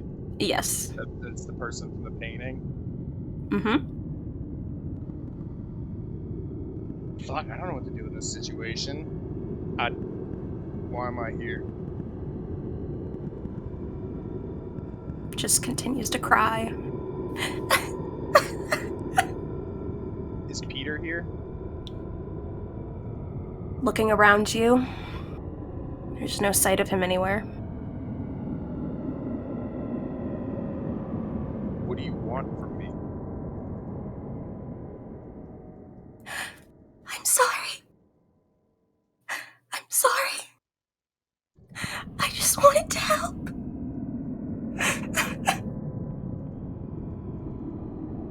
That's as vague as you could possibly be.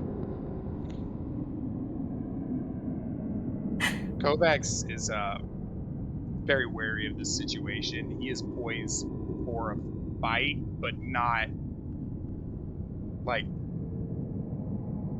I don't know. He's got his guard up, basically. Okay.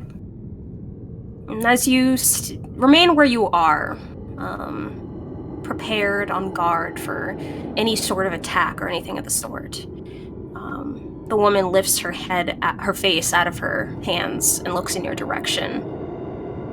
And an odd distortion kind of comes across your head, affecting your vision in an odd way where it's like her features on her face are blurred, and you can't really make her out very well. However, you can still see the outline of eyes, a nose, lips, a normal woman's face, and tears pouring from her eyes. And although you can't really make out her features, you still see the genuine sadness on her expression. as again she just says, "I'm sorry. I'm so sorry. I'm so sorry. I'm so sorry." And as she apologizes over and over and over again, she curls further and further into herself. And in doing so, you hear the distant rattle of heavy chains. In all directions. No any particular point where you can kind of pinpoint.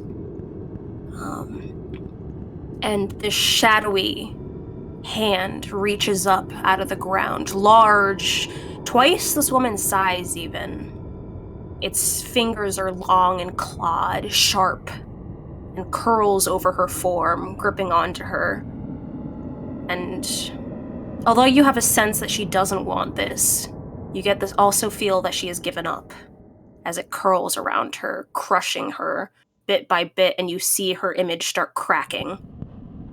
Dude, And before... can What's- I react? Is it possible for me to... I don't like... Is it possible to put myself between the hand and the thing before it starts crushing her? No. So you're gonna try to get up and bolt over to help? Can I try to stop it? Yeah. Okay. You get up from your seated position and run off in that direction, reaching your hand out to try to get to her before this hand can crush her form. And just as you're about a few feet away from her, your hand outstretched, you hear a voice suddenly call out to you, "Kovacs, wake up!" And with that, you blink and are startled awake. Your hand outstretched forward, 1 foot reaching out, as you are moments away from falling into this abyss right here, and Alexis is clutching the back of your shirt. And you have woken up. I'm awake. What the hell was that? You just suddenly got up and started running. I guess because I got up and started running. Did you not see? Kovacs is looking around bewildered. A little weeping woman in a large black hand. No, I was sitting here with you, and you just started muttering something, and I asked you what was that, and then you just got up and started running. I thought you said you don't need to sleep. I thought I didn't either. I don't... Look, I'm just as confused as what was happening as you are. I think I might just be stressed out from the day. It was a lot of shit that happened. Like, exhausted, I think. Brow kind of furrows a bit. Are you sure you're alright? I think I'm alright right now.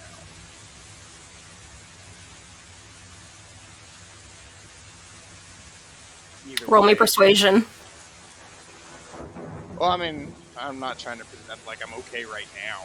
That's what he's saying. It's like nothing's happening right now. Oh, right now? Okay. Yeah. Okay. And it's not something... I don't know. If it's a dream of prophetic properties, or just a dream of exhaustion, whatever that was, the first step would be to treat it with good rest, right? I guess. I hope you don't mind me sticking a little... I'm just gonna hold on to your sleeve or something just in case you do that again. everybody else is still asleep or resting and Klaus stuff like that? probably woke up, depending on how loud Alexis was. Roll me perception. Keep in mind that this is inside of a echoing cave. Yep, perception. Gotcha. Otherwise, it would have been disadvantaged because you're sleeping. Fair. Miriam. 14. Yep, you can also roll.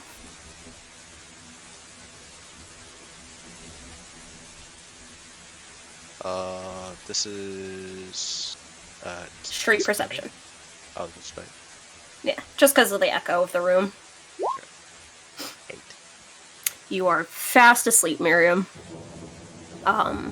Klaus, you're kind of slightly stirred awake. You hear muffled talking where Alexis and Kovacs are currently now standing. Klaus just kind of blurry-eyed, just looks over, squints. What a bit. And he just goes back to sleep. He was bitching about it, but honestly, this is probably the best sleep he's literally ever gotten in his life. It's not often you are sleeping in the place that your body's telling you to is the most comfortable, right? Right. Look, Alexis, it's at the very least a dream, and not much can be done about it now. Alright. Just, yeah, make sure I don't go walking off the cliff. I'll be making sure to do that. Alright. Let's come on. And grabs your wrist and starts leading you back towards where you guys had been initially sitting. And during the walk back, you do hear kind of a mutter kind of come from her. As she just says, "Told you you should have burned it."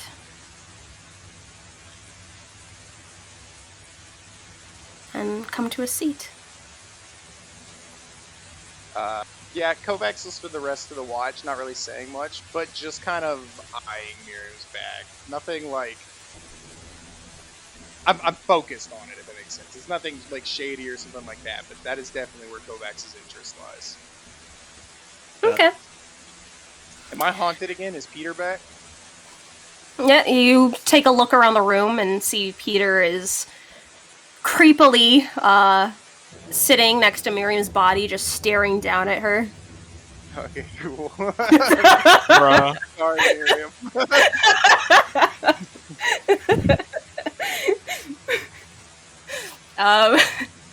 And so, the rest of the watch goes without any further issue. You don't find yourself nodding off again. And, crap, I forgot. Was it Miriam next? Yes. Okay. Yeah. Alexis walks over towards Miriam, not realizing that she walks through, Peter as well. Nudges your shoulder. Miriam, your turn. Alright. Oh, kind of glances over at him and then leans in a whisper in her ear. Keep a close eye on him. He almost bolted off the edge over there.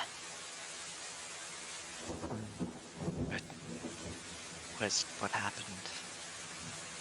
No idea. Some kind of dream, he said, but he says he doesn't sleep, so I don't know. Alright. I'll keep a close eye on him. Thanks. Looks will lay down to rest, as you two are now on watch. We kind of insight into Alexis for a moment. Okay, what are you inciting? Her demeanor and how much it has changed. Like, if it's changed at all since the last time they spoke, which has been a long, like, properly spoke, which was at, like, where the, Oh, you mean in comparison to when she was kind of speaking kind of weird? yeah, Like you're trying to see if it's the same or different? different. Alright, Or same, insight. I mean, same thing. Insight. 18. The openness to her eyes and the kind of wary glancing that shot in Kovacs's direction every so often looks pretty normal. Not like the demeanor that you had sensed when last speaking with her. With an 18, though, I will say. Well, hold on. Take note of any mannerisms, I suppose. Okay. A quick roll. Yeah, seems to be acting more like the Lexus you're used to. Not that weird, almost arrogant edge isn't there right now. It's very much the individual you're used to interacting with. Okay. I'd say with the 18 as well, since you're specifically looking for differences, I'll say that the Alexis you're used to has much more openness, I would say, to her eyes and body language. Evil Alexis turns into a hoe, looking disrespectfully at people. I mean, you're not wrong. Exactly. All right. Any chatting between you two before you make your roll? Yeah, but with Alexis and Miriam, or Miriam and Kovacs. oh, she'll kind of look over towards him and, you're right. Alexis told me about what happened.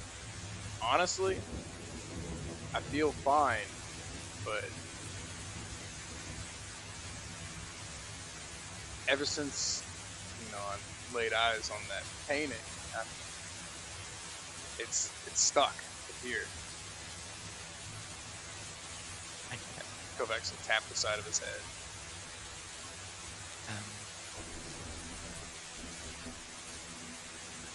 I get it.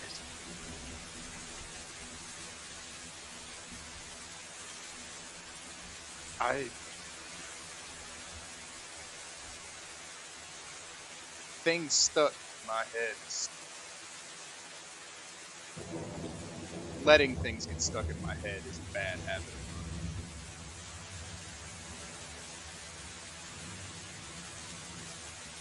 But you can't shake this one, can you?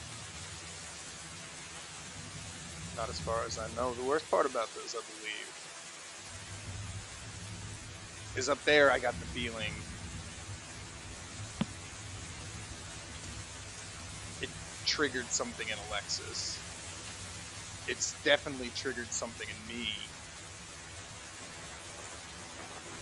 And I'm not sure if it's a good or it's triggered something in the spirit that haunts me as well. It's just, I don't know if it's good or bad. I think there's a lot going on between all of us. I think as things go on, and if everything's not laid out on the table,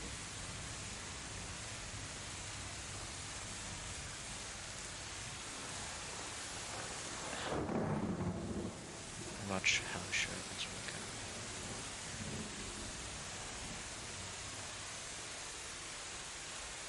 Me either. I feel like a lot of us are kind of beholden to those things. Those secrets, those...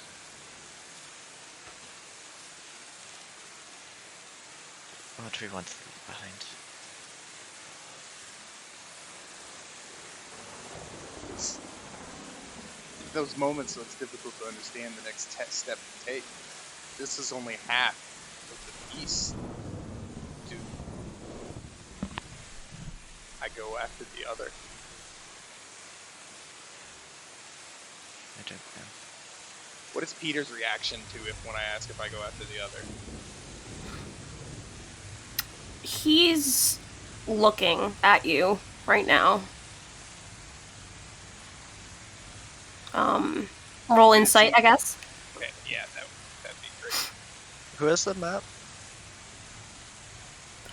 The map or the painting? Map. Klaus would have put Klaus. it back inside of the bag of holding, since they're Okay. rolling Who has the everything. bag of holding? Is it on? Is it usually? Whoever on Tenzin? needs it at the time. Yeah. I find that Tenzin tends to be the pack mule. Yeah. He probably put it aside, right? And we're able to like look through things. If Yeah. We need to. That's no problem. She'll go ahead and take the map out and take a look at it. Okay. And your insight, Kovacs, it's kind of hard to make out I'm not what's getting going anything on. out of this, actually. Yeah. Peter's just staring at you very intently. Yeah. Okay. And you see Miriam also roll out the map that you guys had gotten.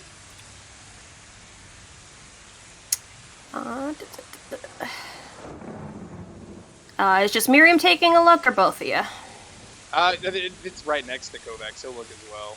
But I will say whatever rolls I'm doing tonight after that will be fast. Half-assed? Yeah, Kovacs is definitely distracted. Okay. Thankfully no rolls are needed for this. Miriam, you... Let me bring up my map so I don't forget stuff, because my memory is balls. Alright.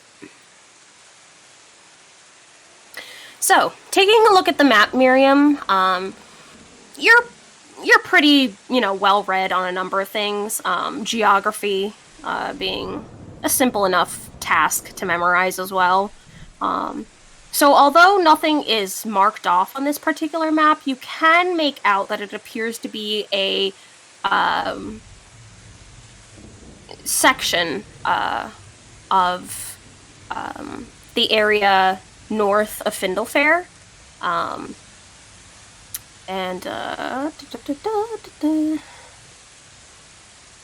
And you see there appears to be a highlighted color, so to speak, of the area that you believe is the Undergrove. It's kind of hard to see what exactly was causing the magical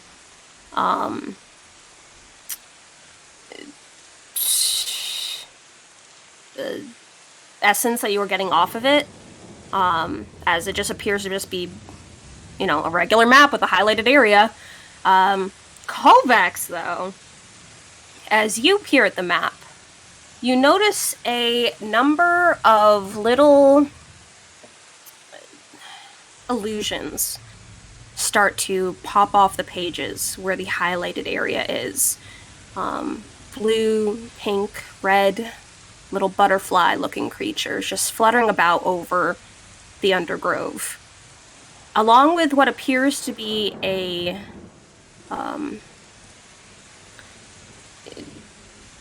like you're looking at a pop-up book, sort of. What appears to be a lake of some sort, settled within the trees there. And as you're looking at it, something tickles the back of your mind. A familiar sensation, really. Like, you know this location that it's talking about. You've been there before, but have you? Yeah, you have. That's stolen. Is this where the dog stole my candy? Yeah! You are basically having kind of flickers of recognition of the gate. Yeah, I lost all my memory from there. Yeah. Correctly. Okay. Yeah, that's why I thought a dog stole my candy, because we met a dog and it let us in Yep. the woods. And I had no fucking candy anymore. God damn. No, my goddamn candy. He found out what it actually was because he lost that memory. It's just dog took the candy. Okay. So it's a strange feeling for you because you have this sense of like you've been there before. Is that the reason I can see the things on the map, or do I recognize why I can see what's on the map? Also, I would reiterate to Miriam that there is extra stuff on the map if it's clear that she doesn't see it. to refresh your memory, Miriam, I did mention that with your identifying of the map, you know that it reveals something in particular to very specific sets of eyes.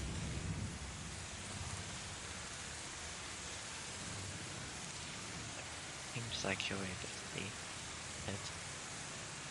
Do I see anything else anywhere on the map? I just don't see any illusions whatsoever. Nope, just a blank map with an area where the undergrowth is just highlighted in a sort of a yellowed color. Perhaps we should get everyone to take a look at this one. Yeah, we play a little bit of can't think of the word. Like a game of Guess Who, figuring out who has the ability to see the map or not. I suppose. Yeah, no, that makes sense. This place, this pointing feels familiar, though. Does it? That's- Have you been there before? I couldn't tell you. In the same way I can't tell you what that vision was or who this crying lady is.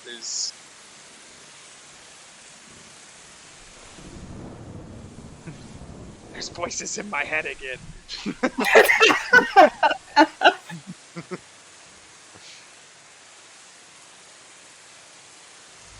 I see.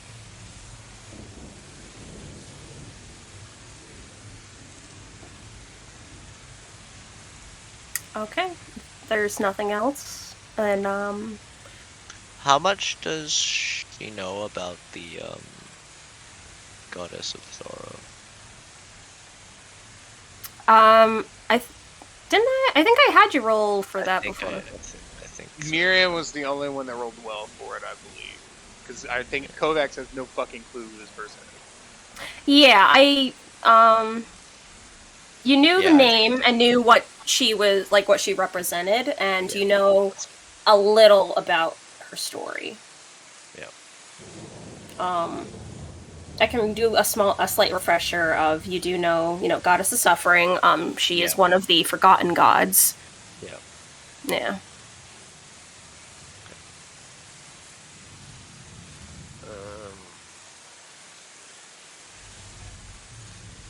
Yeah, that's it. No, Okay. I don't have anything else. Alright, roll perception, both of y'all.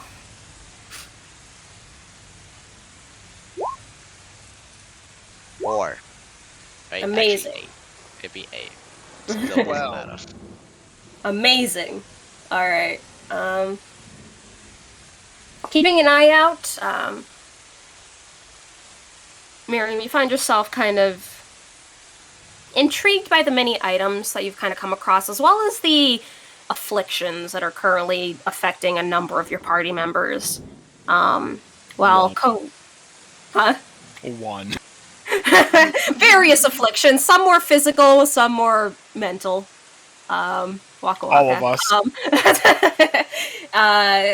Kovacs, as you said, you're also finding yourself rather distracted by everything currently going on. The internal battle and debate within yourself in regards to who exactly are you, so to speak. And with your Yeah, watch... no, Nikki, you're doing a good job, because I have no idea which path I'm supposed to be following, which is the correct one. That's the point. And your watch continues without any further issue.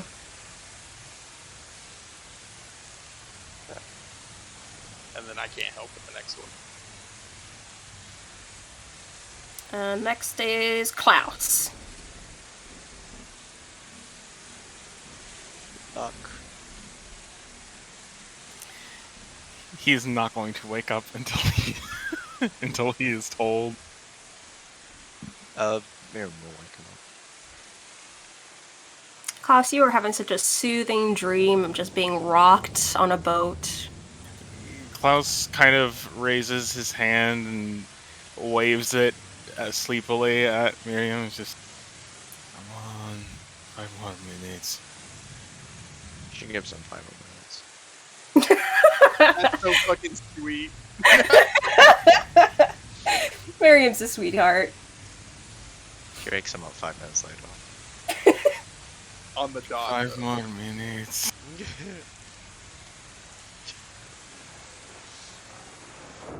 What does Miriam do? What's the name?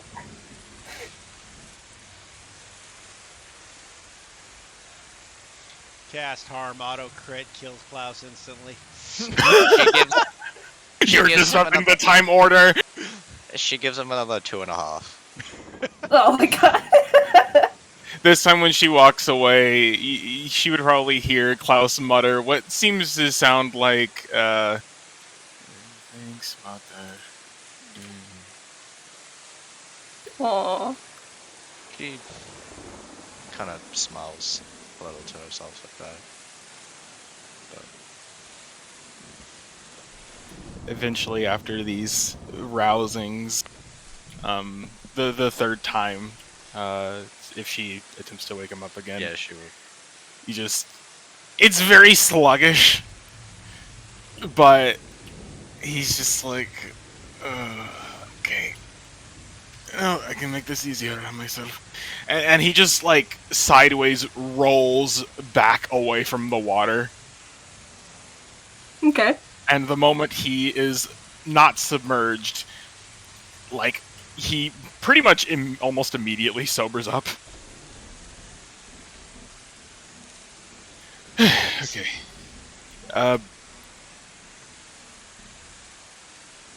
Honestly, I'm a bit embarrassed to say that was probably the best night of sleep that I've ever gotten. I think that tends to be the case when that is the most comfortable place that you can be. It's difficult to explain. It's kind of like you're being massaged, like all over. But never mind that. You should rest. But I am Kovacs. More than usual. I think he had a... Somehow he fell asleep, Mm-hmm. and I think he had some sort of vision. Caused him to...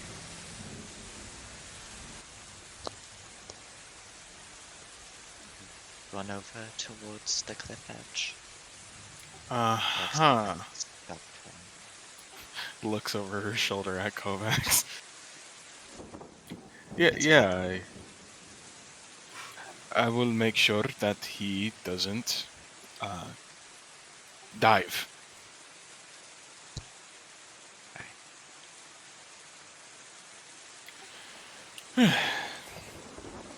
Klaus kind of pats Miriam companionably on the shoulder before walking past her and going over towards where Kovacs is, but he goes towards the shore of the little underground lake pond and kind of just like sits in it to the point where it's kind of like if you sit up in bed and you have the blankets around you. It's basically that. Just his head out of the water. No. Just like when you like literally just sit up like out of bed and like the Oh, got it, blankets got it. fall down to your legs. Yeah.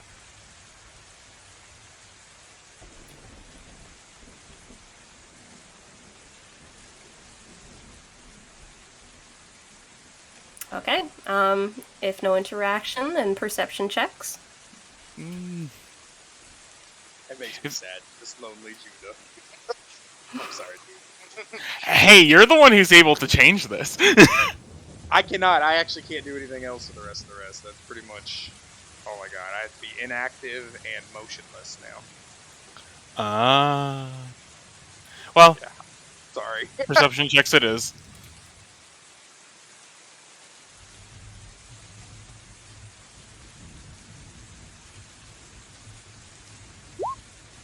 Nah. Oh. It was both a good and a bad idea to resubmerge himself. Klaus, you can feel yourself starting to nod off a bit. Man, water's comfy. But you force yourself to keep your eyes open, but you do kind of catch yourself a number of times, your head nodding off. But you believe you did a decent enough job keeping watch, as nothing else happens throughout the night. Every single time he nearly nods off, he quickly looks back in Kovacs's direction. It's like, okay, he's not trying to jump off a cliff. Good. And proceeds to nod off again. You guys are gonna have to get a kid leash for Kovacs soon. All right. Kovacs already has those. It's called his eyes. So everyone gets their long rest. Thank the Half Lord. of your expended hit dice back, right? Yeah. Yep. Is it round down? Pretty sure it's round down. Yeah, it's rounded down. Round down. Oop, I rounded up. Thanks for saying that. Most everything else is round up in the game, though, isn't it? Damage Nah. is No, rounded it's down. always round down. Not Damage all. is rounded A down? lot Oh of my things God. are. Not every. It's weird. There's a few Unless- exceptions, but not many. Unless I would say my specified, unless specified, the idea is that if there's a decimal, you drop it and pretend it's not there. So it's Yeah. always round down. Oh, okay. Yeah, I've been fucking up. I've been rounding up on almost everything I needed to round on. There's a couple exceptions where it's round up, but yeah, it specifies They if it usually is. specifies. Yeah, it specifies if it's rounded up. Now I know I am almost out of bullets. Somebody in that last fight just indiscriminately fired him into the air. Don't know who you're talking about.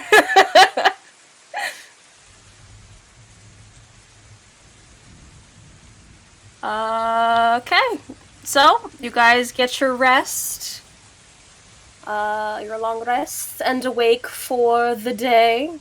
And in doing so, you do hear the rain come to a stop outside during your watch. Da-da-da-da-da. Kovacs will spend the morning making sure the water skins are all full. Not the whole morning. I guess it only takes a couple minutes.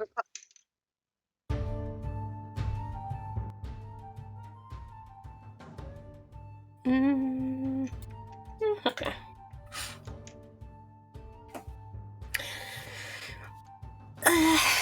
Morning, everyone. Good morning. Morning. Morning. Everybody else Oh, sleep well? yeah. Well, yes, I've just been around. It's dangerous around these parts. I don't want to be by myself. Ah. Whatever happened to that Jared fellow? Did he not come with us? Nope.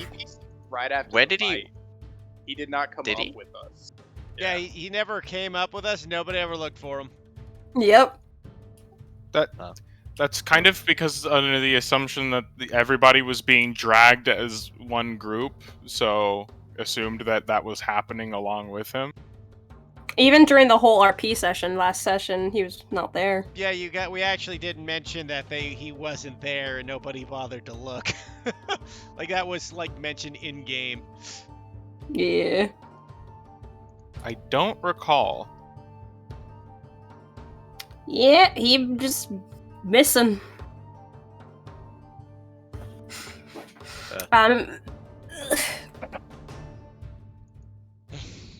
Okay. He said he was here for a kill, and everybody seemed to believe him. Kill happened, and he left, right? Well, Is that's he it. able to get his? Is he able to get his money if his quarry is a monster now? I mean, that person is dead, so True, but what's the proof he has? I frankly couldn't be bothered. there's not much proof. But it's up to him whether or not he can convince his employer. Indeed, it's firmly under the principle of not our problem. Yes. So where are we collectively headed? If we need to get Klaus help, right? We need to find I guess back to the city, I suppose. We need to find a high enough level practitioner of healing magic.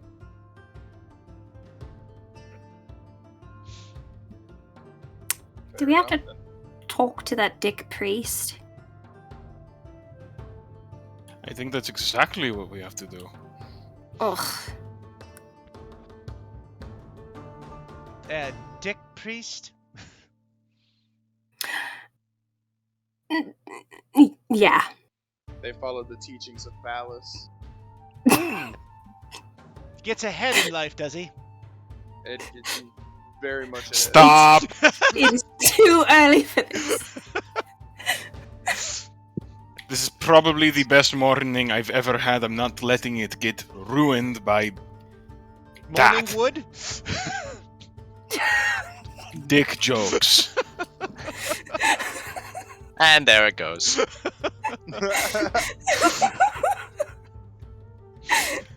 That seems like a good a cue as any to move out. Everybody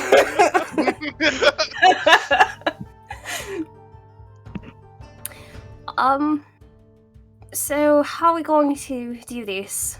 How did we do it before? You carried me, and Tenzing was polymorphed, right? Yes, he was a...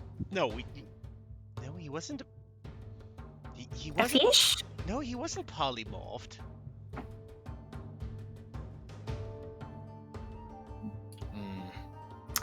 Hasn't even been a day. It's hard to remember for some reason. Yes, it seems like months ago. I don't... mind wiping does that. When a fish creature controls your brain, you forget a lot of things. Well, the way I see it is that if it was easy enough for us to do it the first time, shouldn't it be easy for us to get through it a second? Well, In other words, is this a necessary thing to go through right now? No. one moment. I might be able to help a little. Let me see here. Is it? Nope. Never mind. He reaches towards the indistinct camera, fast forwards it. I was just checking the alter spell, but yeah, it is alter self. I can't Itself. turn 10 sending into a fish centaur. It's turning All into right. horse. Fast forward. Doo-doo-doo. Right. How many... Alright, so how many water skins did we use to get to this point?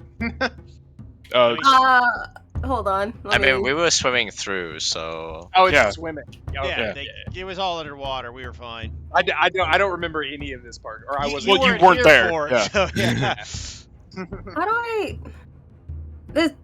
all this... How do I... Yeah, the Delete. drawing. I got it, Nikki. You're just on the wrong layer, I think. Yeah, I had to... I got it. I'm smart. There. There you go. I figured you're probably on the wrong layer. Anyway. Full spiral. Oh my god. There. When your players have the ability to draw on the map without your Screams. permission. Okay, so, quite a bit of travel is done as you... I can just feel that anxiety. Yeah, that's a hard stop. That was, I'm turning this car around now. As you guys swim back out to the secret entranceway, it's a tunnel. For Kovacs, it's kind of interesting because you don't have to breathe underwater. You're fine without air, right? So you could technically just walk through, right?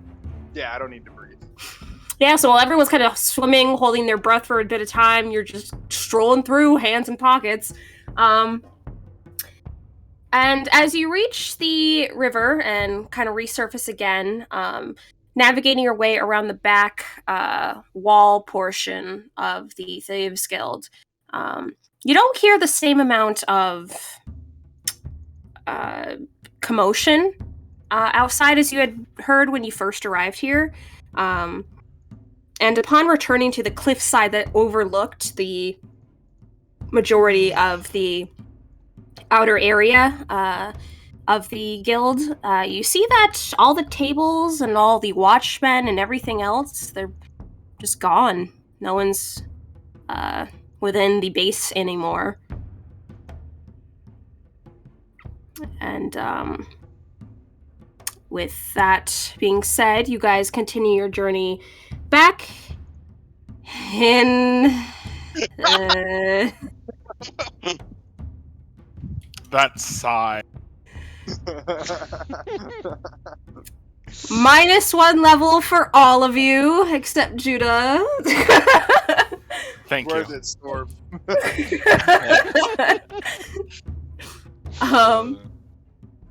So, it's the same, pathway back, so I'll kind of skip forward a bit as you guys spend a day traveling back along the same pathway through the woods, continuing on until nightfall, and setting up camp once again. Which, and throughout the entire journey as well, people occasionally just splashing Klaus with water every 10 minutes. At first, it was mildly shocking. At this point, Klaus doesn't even flinch.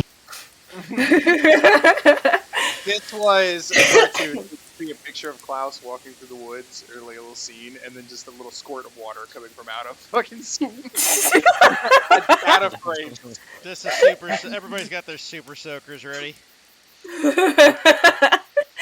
And about towards sunset of your walk back, it does begin to kind of drizzle again, so you guys can kind of ease up on your splashing as the rain takes care of it for the most part. It's not as vicious as it had been where you had fought, but still enough to kind of do the job. Up As you until this point, has the water we've collected in the water skins been enough, or do I need to expend a spell? With the water skins, you said? Yeah, we have 4 water skins, right? Has that been enough? Yeah. I don't know how far we're walking. I'm just trying to make sure. Yeah, you've walked pretty far, so you've had to expend a slot. I'm just trying to make sure I'm fair about the survival stuff. All good, all good. Yeah, you've definitely used up your water skins, so you have to use a spell slot for the rest of the way. As the journey on foot, about gets you kind of the halfway point on the road back to Findlefair. As you guys set up camp once more, and 1 second. Ugh.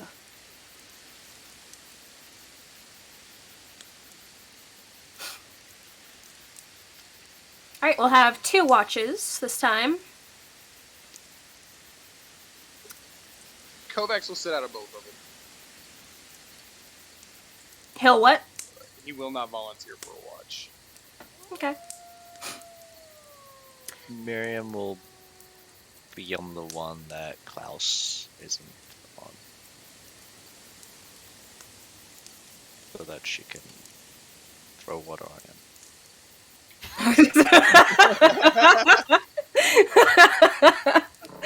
But it's just like it's drizzling. Is it drizzling? Is it fine for him to sleep in the rain? Yeah, he's fine. Okay, cool. Alright. She'll take whatever watch then. Are we going to double up again, or singles? Terminology is strange, but nothing. I don't particularly care. I don't mind. Frankly, I feel this very strange desire to just melt into the water, but pretty sure that would be painful, so I'm not going to. And dirty, it's very muddy. Honestly, I wouldn't mind. Who are you? Disease. Like squints for a second. Is that a rhetorical question? Never mind. Alright, I guess I'll take first watch, and if anyone wants to join me, let me know. Otherwise, I will watch alone.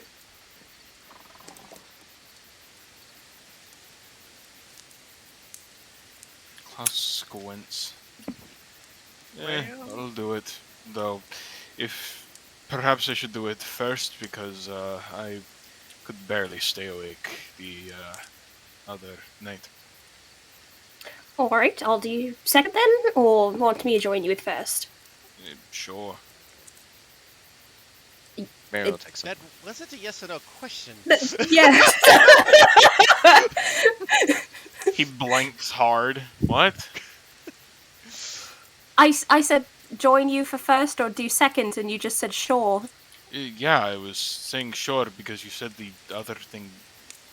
Yeah. What? Still not a yes or no question. I thought that the answer was obvious. Second watch?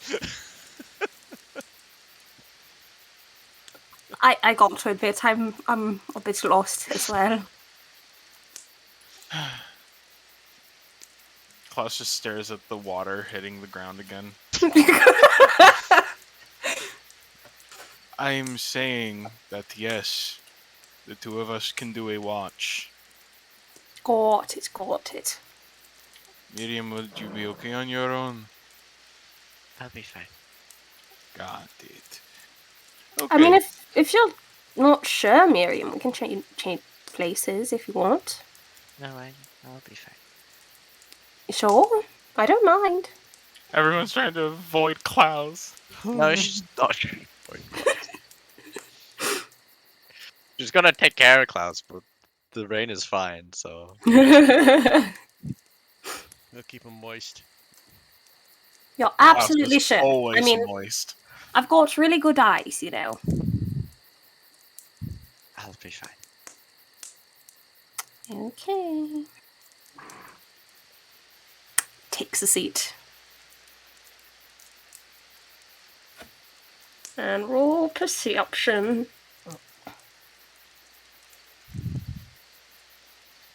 Pull my shivers back so I can potentially be very good at one roll. Nice.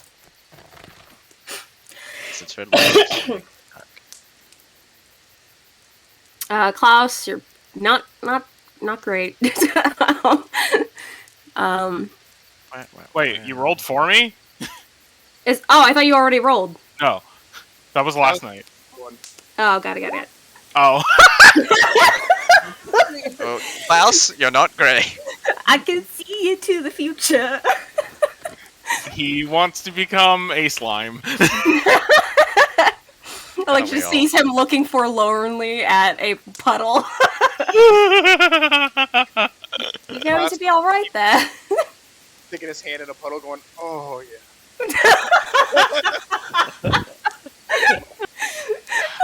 You know, that's not even far off from the truth. Cosmos has been like walking back and forth towards the areas in particular that are a little bit more like, wet. And then, like, once the puddle begins to kind of collect, he just kind of looks at it and just flops. A very satisfied sigh escapes him. You doing alright there, mud boy? Spectacular. You Thanks know, for asking. it's almost like this is the best thing to ever happen to you. You know what? Not far off.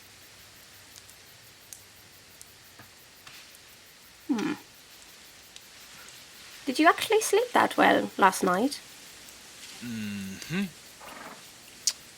I mean, of course, there's this weird feeling where sometimes I lose track of where my skin is, but I always find it, so it's not too much of an issue. I mean, honestly, if we could find a way to make this a temporary affliction when you need it at rest, it could be a good sleeping solution. I mean, there is a certain ecstasy that I feel being submerged currently. At the same time, though, it has not escaped me that thinking that I would be better off without skin is a bit concerning. So, Perhaps this isn't a permanent thing, but there's plenty of people who indulge in temporary things that feel great. So, sure. Why not myself? And he rolls over onto his stomach. You can kind of sense some movement happening, but otherwise, Alexis is still in the vicinity. Well, as long as you're enjoying yourself, I suppose. Absolutely. Well,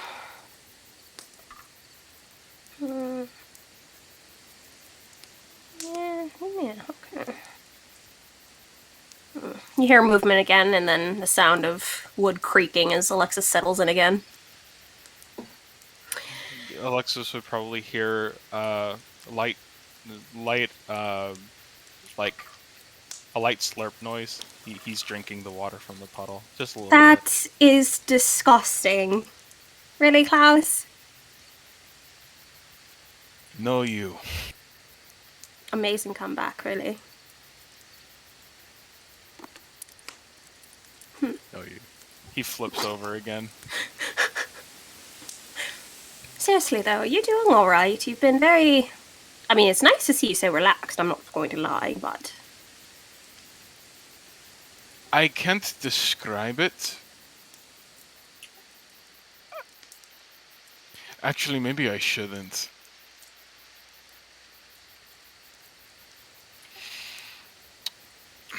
Every single time I am touched by water, it feels as though I had been dehydrated for 3 days and took a nice gulp of cold water.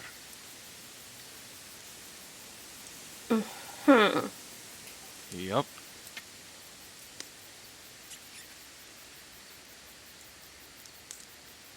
I guess I could see that being a good feeling.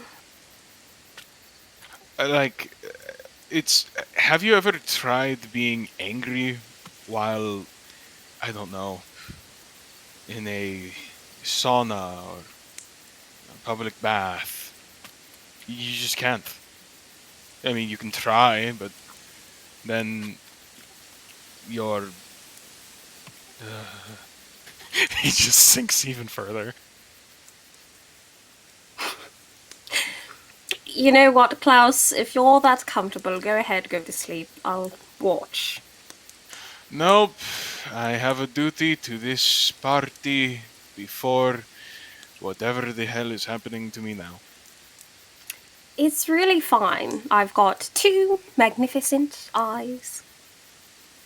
Really, go to sleep. They aren't that magnificent if they are not capable of filling this entire area with water.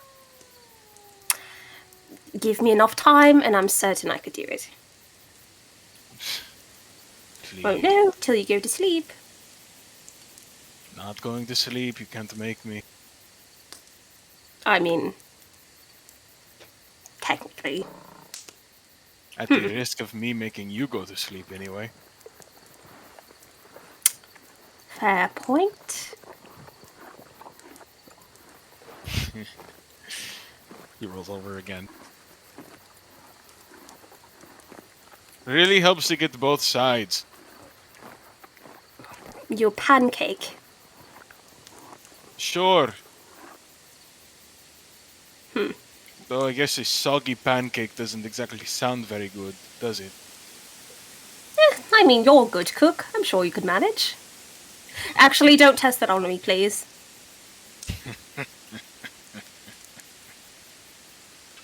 And he says nothing after he starts to laugh. Alright. And so the watch passes without any issue. And Alexis will head over to Miriam. Miriam. Your turn. Alright. Anything of note? Other than Klaus accepting his new life as a fish? No. Glub, glub. Right. You do get some rest. Of course. I'm sure I will. Lays down to rest. You will keep watch. Okay. Anything in particular that you do during your watch? No. Okay. Roll me perception. Not really good weather to be writing in books, so.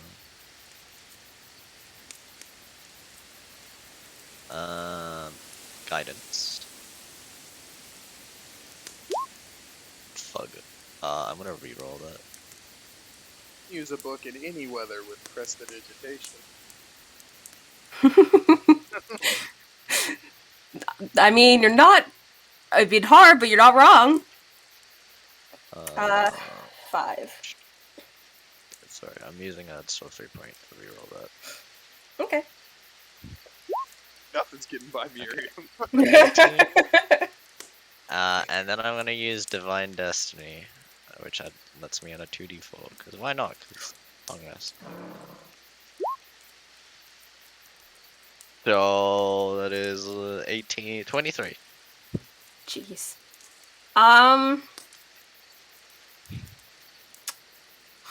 Okay. I'm not great using my Divine Destiny, am I? What's that? Nothing, don't worry, go on. Okay. Keeping an eye out during the night. It's pretty quiet. You don't hear much except for the silent snores of your comrades around you. It's kind of nice, actually, just the crackle of a bit of fire that you guys could manage to find, and the slight trickle of rain that, as the night goes on, begins to slow further and further.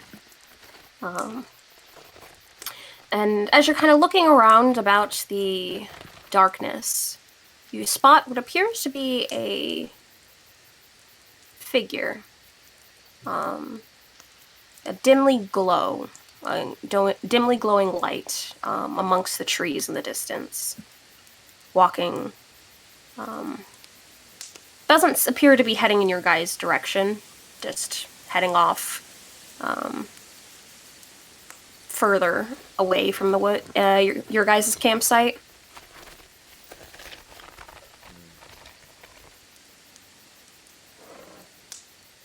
We will follow quietly. Alright, roll me stealth.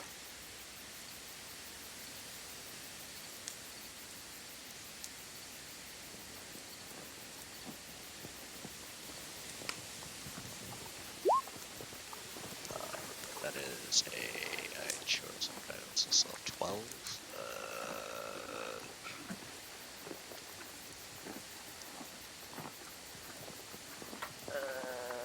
Sure, reroll that.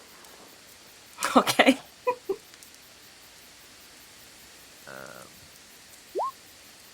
Well, same number. Cool.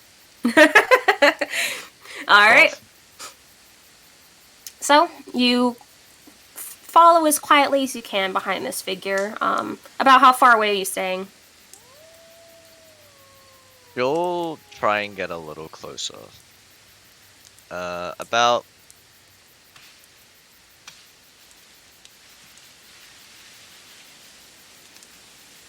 50 feet away. She wants to try and get a good look. If he's holding a torch, she wants to try and get a good look at him. She's not gonna go too far away. Alright. If they... Okay. How far is 9? How far away is he currently?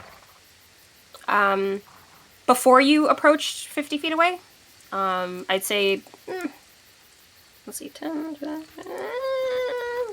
60 feet.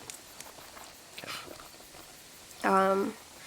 It's hard to get a good look at this person. Definitely a person, you can at least make out that much. However, no features, nothing of the sort.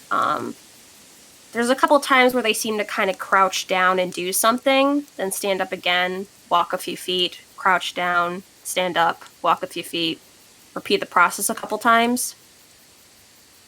And then you notice them just kind of come to a stop. Can't really make out any particular direction that they're looking or anything like that. However, you do notice movement from their arm, you believe. And then their light suddenly just vanishes. She can see. She has dark vision, so she could probably throw. Okay, how far is your dark vision again? 60 feet. Okay. She stays within that range. Okay, in that sense, alright, let me rework that then. You see the individual crouching down every so often. It appears to be actually a young woman. And it's not so much that she's carrying a torch. Her whole body appears to be aglow. And you see her kind of crouched down near a tree trunk, moving her hands as if she's gathering something and putting it in her pocket, and then standing up again and walking, and then doing the same at another tree trunk. Can't really get a visual as to what exactly. It seems like she's just gathering stuff. If she's kind of like moving along, and Miriam's following, I guess, a little bit on, and then eventually aligning where she has been walking. And she looks around in the area. Does it look like she's been picking up, like, stuff off the ground? Looking over the areas that you saw her kind of crouched by, roll me a nature check. 17. 17. Nothing in particular has been really plucked. Even though very much the motions that she was giving was she was plucking something, but you don't see any disturbances where they were happening. And let me also change the...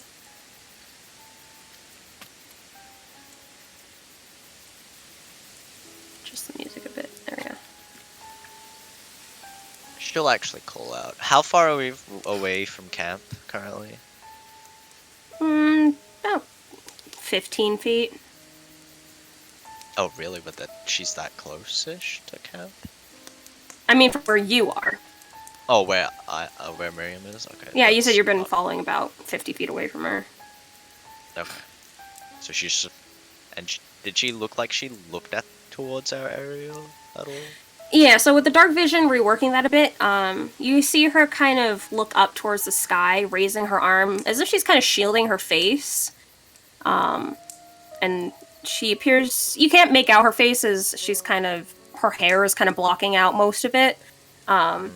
However, as whatever she's looking at appears to have gone... Whatever it is that seems to have gotten her attention, you see her suddenly throw both of her arms up as if to kind of shield herself. And before your very eyes, you see her image almost fizzle away and disappear. Action happening in the woods. What's that? Is she gone now? She appears to be gone. As that is happening,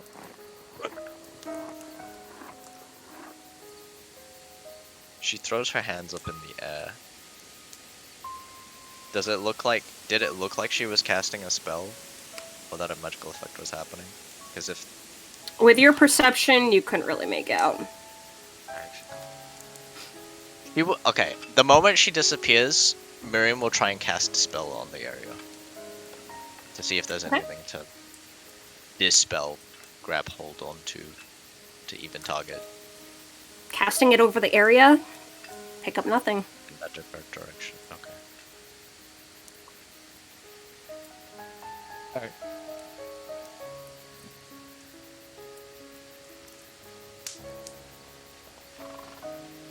Anything else? You will try to thoroughly investigate the area where the I guess you'll walk over to the spot where that woman disappeared. Take a look around. All right, roll me investigation. Guidance. 15. 15. Checking around the area, looking up, you see the moon shining down from you high up in the sky. Nothing of notice in the air. And then kind of look around the grassy area below your feet. Muddy and grassy. Nothing really stands out to kind of capture your attention. Yeah, nothing. Yeah, sure, what's that back? Alright, you turn around to head back in the direction of camp, and you spot the light again. The woman Where? walking towards you, stopping by a tree, crouching down, plucking, and you're a pretty smart individual, Miriam, and you have been watching her quite a bit. She seems to be Is it- following the exact same path. So it's like a replay. Yes. This time she walks towards her Okay. openly. Alright. You walk up towards the woman and see closer that her body is translucent. You make out her face. Her face appears. Are you gonna? Because she's currently crouching right now, kind of gathering stuff. Are you gonna like bend down, kind of get a look past her hair? Yeah. Okay. You bend, kind of get a look at her. Doesn't even seem to acknowledge your presence. There's a small smile on her lips. Her eyes are pupilless. But based off of her face, you get the sense that she's probably younger or mid-20s or so. Her hair is cut in this short bob. Her clothes look more peasant-like. Just a simple kind of farm dress, an apron. A little basket is hanging under by her elbow, and she seems to be plucking something, and you don't see anything in her hand, and she's placing it in her basket. And as soon as she places it in her basket, a couple of leaves or herbs appear in her basket, and she stands up and walks by again, walking right through you, Miriam. You'll follow very closely. She'll kind of, as she like stands up, she'll be like, hello. Assuming no response. Yes, no response. The woman She'll continues. watch very closely and see if she can try and pick up anything rather than much more where she's looking, what she perhaps is trying to pick up. Okay. Her facial expression when she looks up in the sky and then disappears. Okay. Simple enough to with you standing as close as you are. She's got a very pleasant smile on her face. Relaxed as she just seems to be going about gathering herbs, you assume. And then walking back in the direction that you saw her come to a stop at before. And with you standing this close now, you watch her expression as she looks up towards the sky, and you see her squint, brows kind of furrowing as she brings a hand up to kind of shield her eyes against something bright. And then the same movement as before, as her arms raised to kind of shield herself, and you see her arms, the quote-unquote flesh of her arms, burn away into muscle, then bone, and then pass through, searing through her arm, and then past her, burning her rather pretty-looking face away until she's just nothing but a crisp, just dust flying in the air. You turned her head to look in the direction of where the woman was looking at. You look up towards the sky. Just the moon. Number of stars twinkle brightly. She looks down at the ground. How much does she know about meteors? About what? Meteors. meteors. Roll me just straight intelligence. 17. 17. You know that they're rather large chunks of rock that kind of come spiraling down at times towards the planet. There's been occasional cases where people have stumbled across them, smaller chunks of them, and a rare case here and there of larger chunks having kind of created a crater within the ground with the force of its impact. There's no like residual, like some long time forgotten crater, perhaps, or anything. Seemingly like that in the area due to perhaps, I don't know, some sort of anything. Nope, the ground does not seem to be caved in any bit whatsoever. It's pretty level with the rest of the forest. Is there anything in the area where she burned away? What in particular are you checking? Anything that stands out against like the nature, I suppose. Whether it's magical, whether it's a change in the environment, whether there's residue of anything. Looking around, there's nothing really at all that catches your eye. The ground, the trees, everything looks fine, and you saw visually this woman get burnt away or disintegrated or just something that caused her body to just steadily but rapidly just burn to a crisp. But there's no signs of burns anywhere or anything else along the area.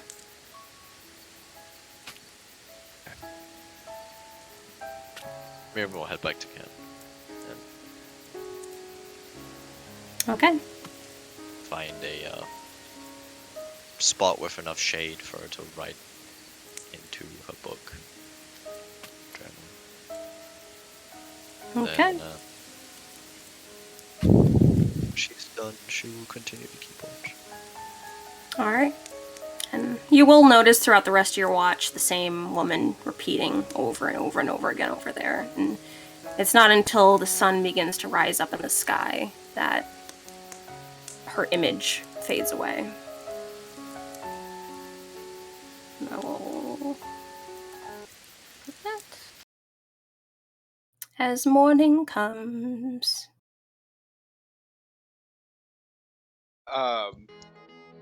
At some point, while it was raining, we would have definitely filled up the water skins, though.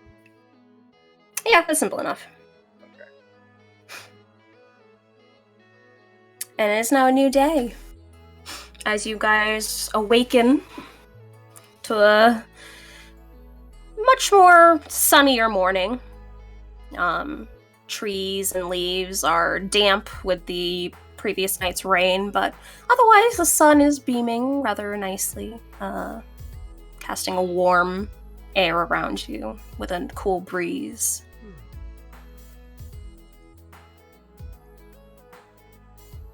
Well, that was Morning, everyone's everyone. night this. Strange. Mm. Also, Saw and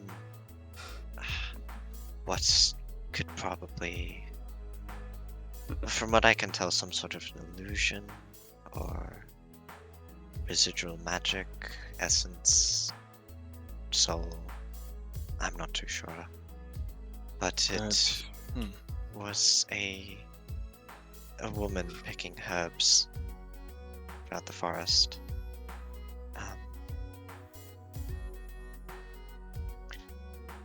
She continued onwards for a few moments before looking up into the sky and the image itself isn't too pretty, but It looked like she was being disintegrated by fire, and then once you just disappeared, the whole scene replayed again. I think this sounds familiar. Do I know anything like this? Is there something particular coming to your mind? Trickster and tricky. Got it. Thinking back on that time, again, I don't mind sharing this since it has been a while.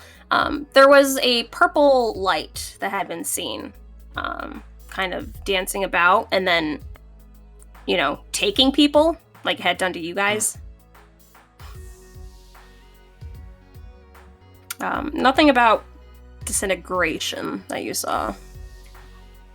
Well, I mean, disintegration and being teleported can look a lot similarly in some situations. But that's at least where my / Klaus's mind went. Max obviously would have went to spirit. You can continue talking. I'm sorry. I just detected undead. Go ahead. Whenever we get a chance, but go ahead. I think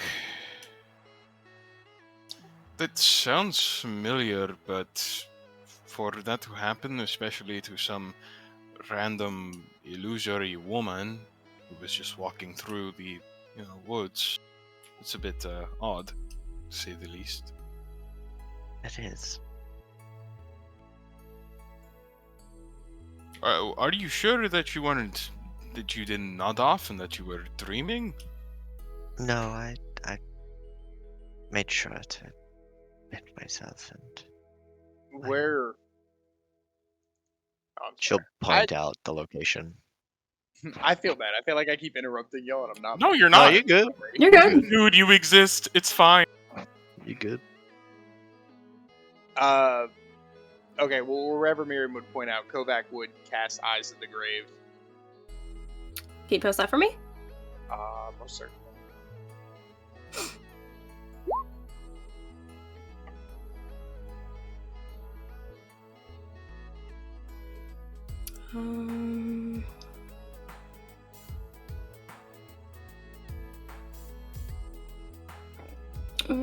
Okay. You look off in the direction that Miriam had pointed, and with a blink, the world around you kind of shifts as you peer. Motherfucker, stop taking me. Kind of shifts as you peer into another visual plane, so to speak. And sure enough, you can kind of see the barest remnants of something where Miriam had pointed. Do the remnants follow the sort of story Miriam told? It appears, yes, almost like a little wisp. You see it kind of trail to one tree, then another, and then out, and then disappear, and then repeat the path. And it's moving much more slowly this way than what Miriam had described. All right, Kovacs will mention that it is undead. It's it's a spirit of some sort.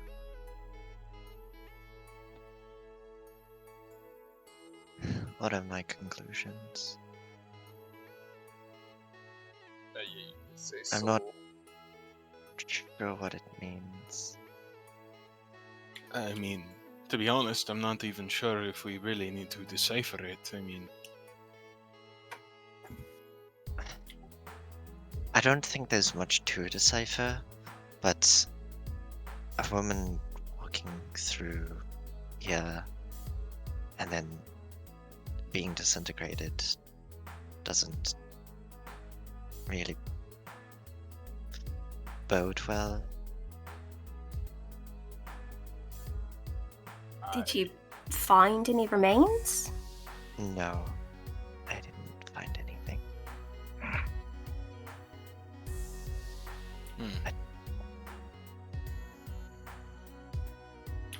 well, personally, just speaking for myself here, not too fond of dealing with ghost-related things ever since the, that time. Winces a bit. Looks over towards Kovacs. No offense. Kovacs not looking at you. He's watching the ghost bounce back and forth.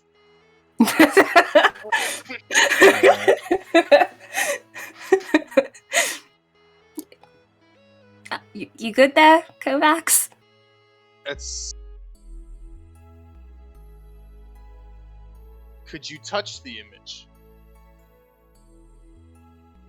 She definitely would have tried and reached out. I assumed that it was just she didn't feel anything. Yeah, I described it walking through her Yeah, at one point. okay. Yeah. And I can't touch this wisp or anything that's happening? If you walk over and attempt to, no. What if I turn the undead on it? Post that for me again? She Basically, it walked. just makes it run away. She walked through me.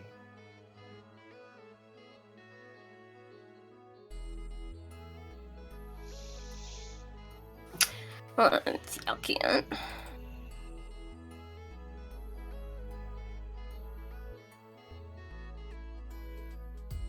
Very least, if we got questions about it, if we can disrupt it, maybe we can figure it out. I look back at Klaus. I'm with Miriam on this. I can't just let it go unchecked. I don't think there's much we can go on Kovacs. And plus, we are all forgetting that we have another mission to attend to. Also, with your spell, Kovacs, nothing happens. Okay.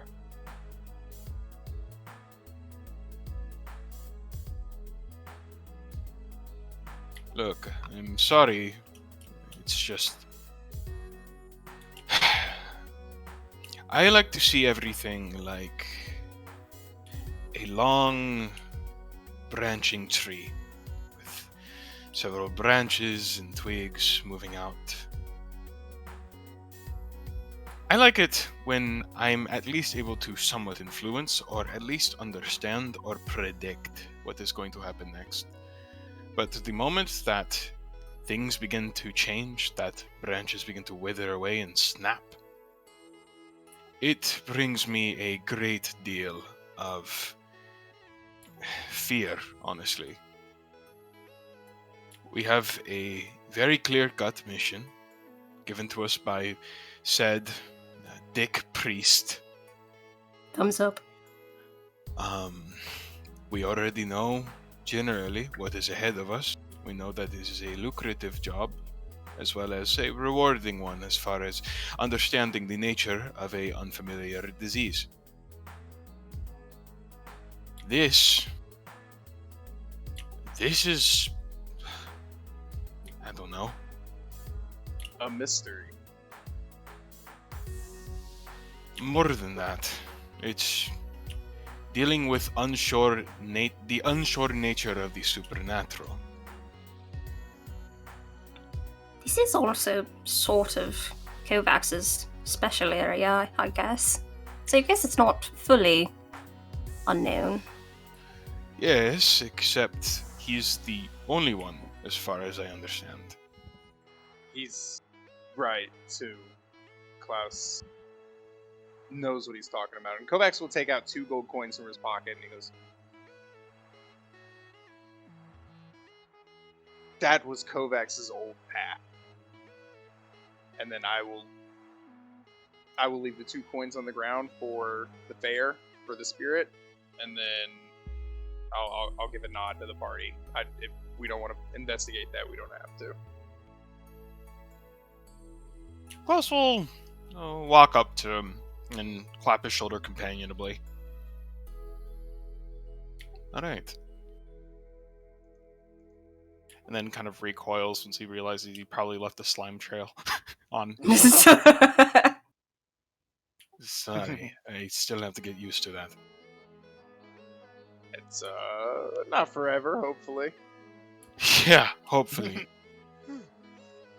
See how much brown nosing I have to do for that priest in order to potentially get this undone.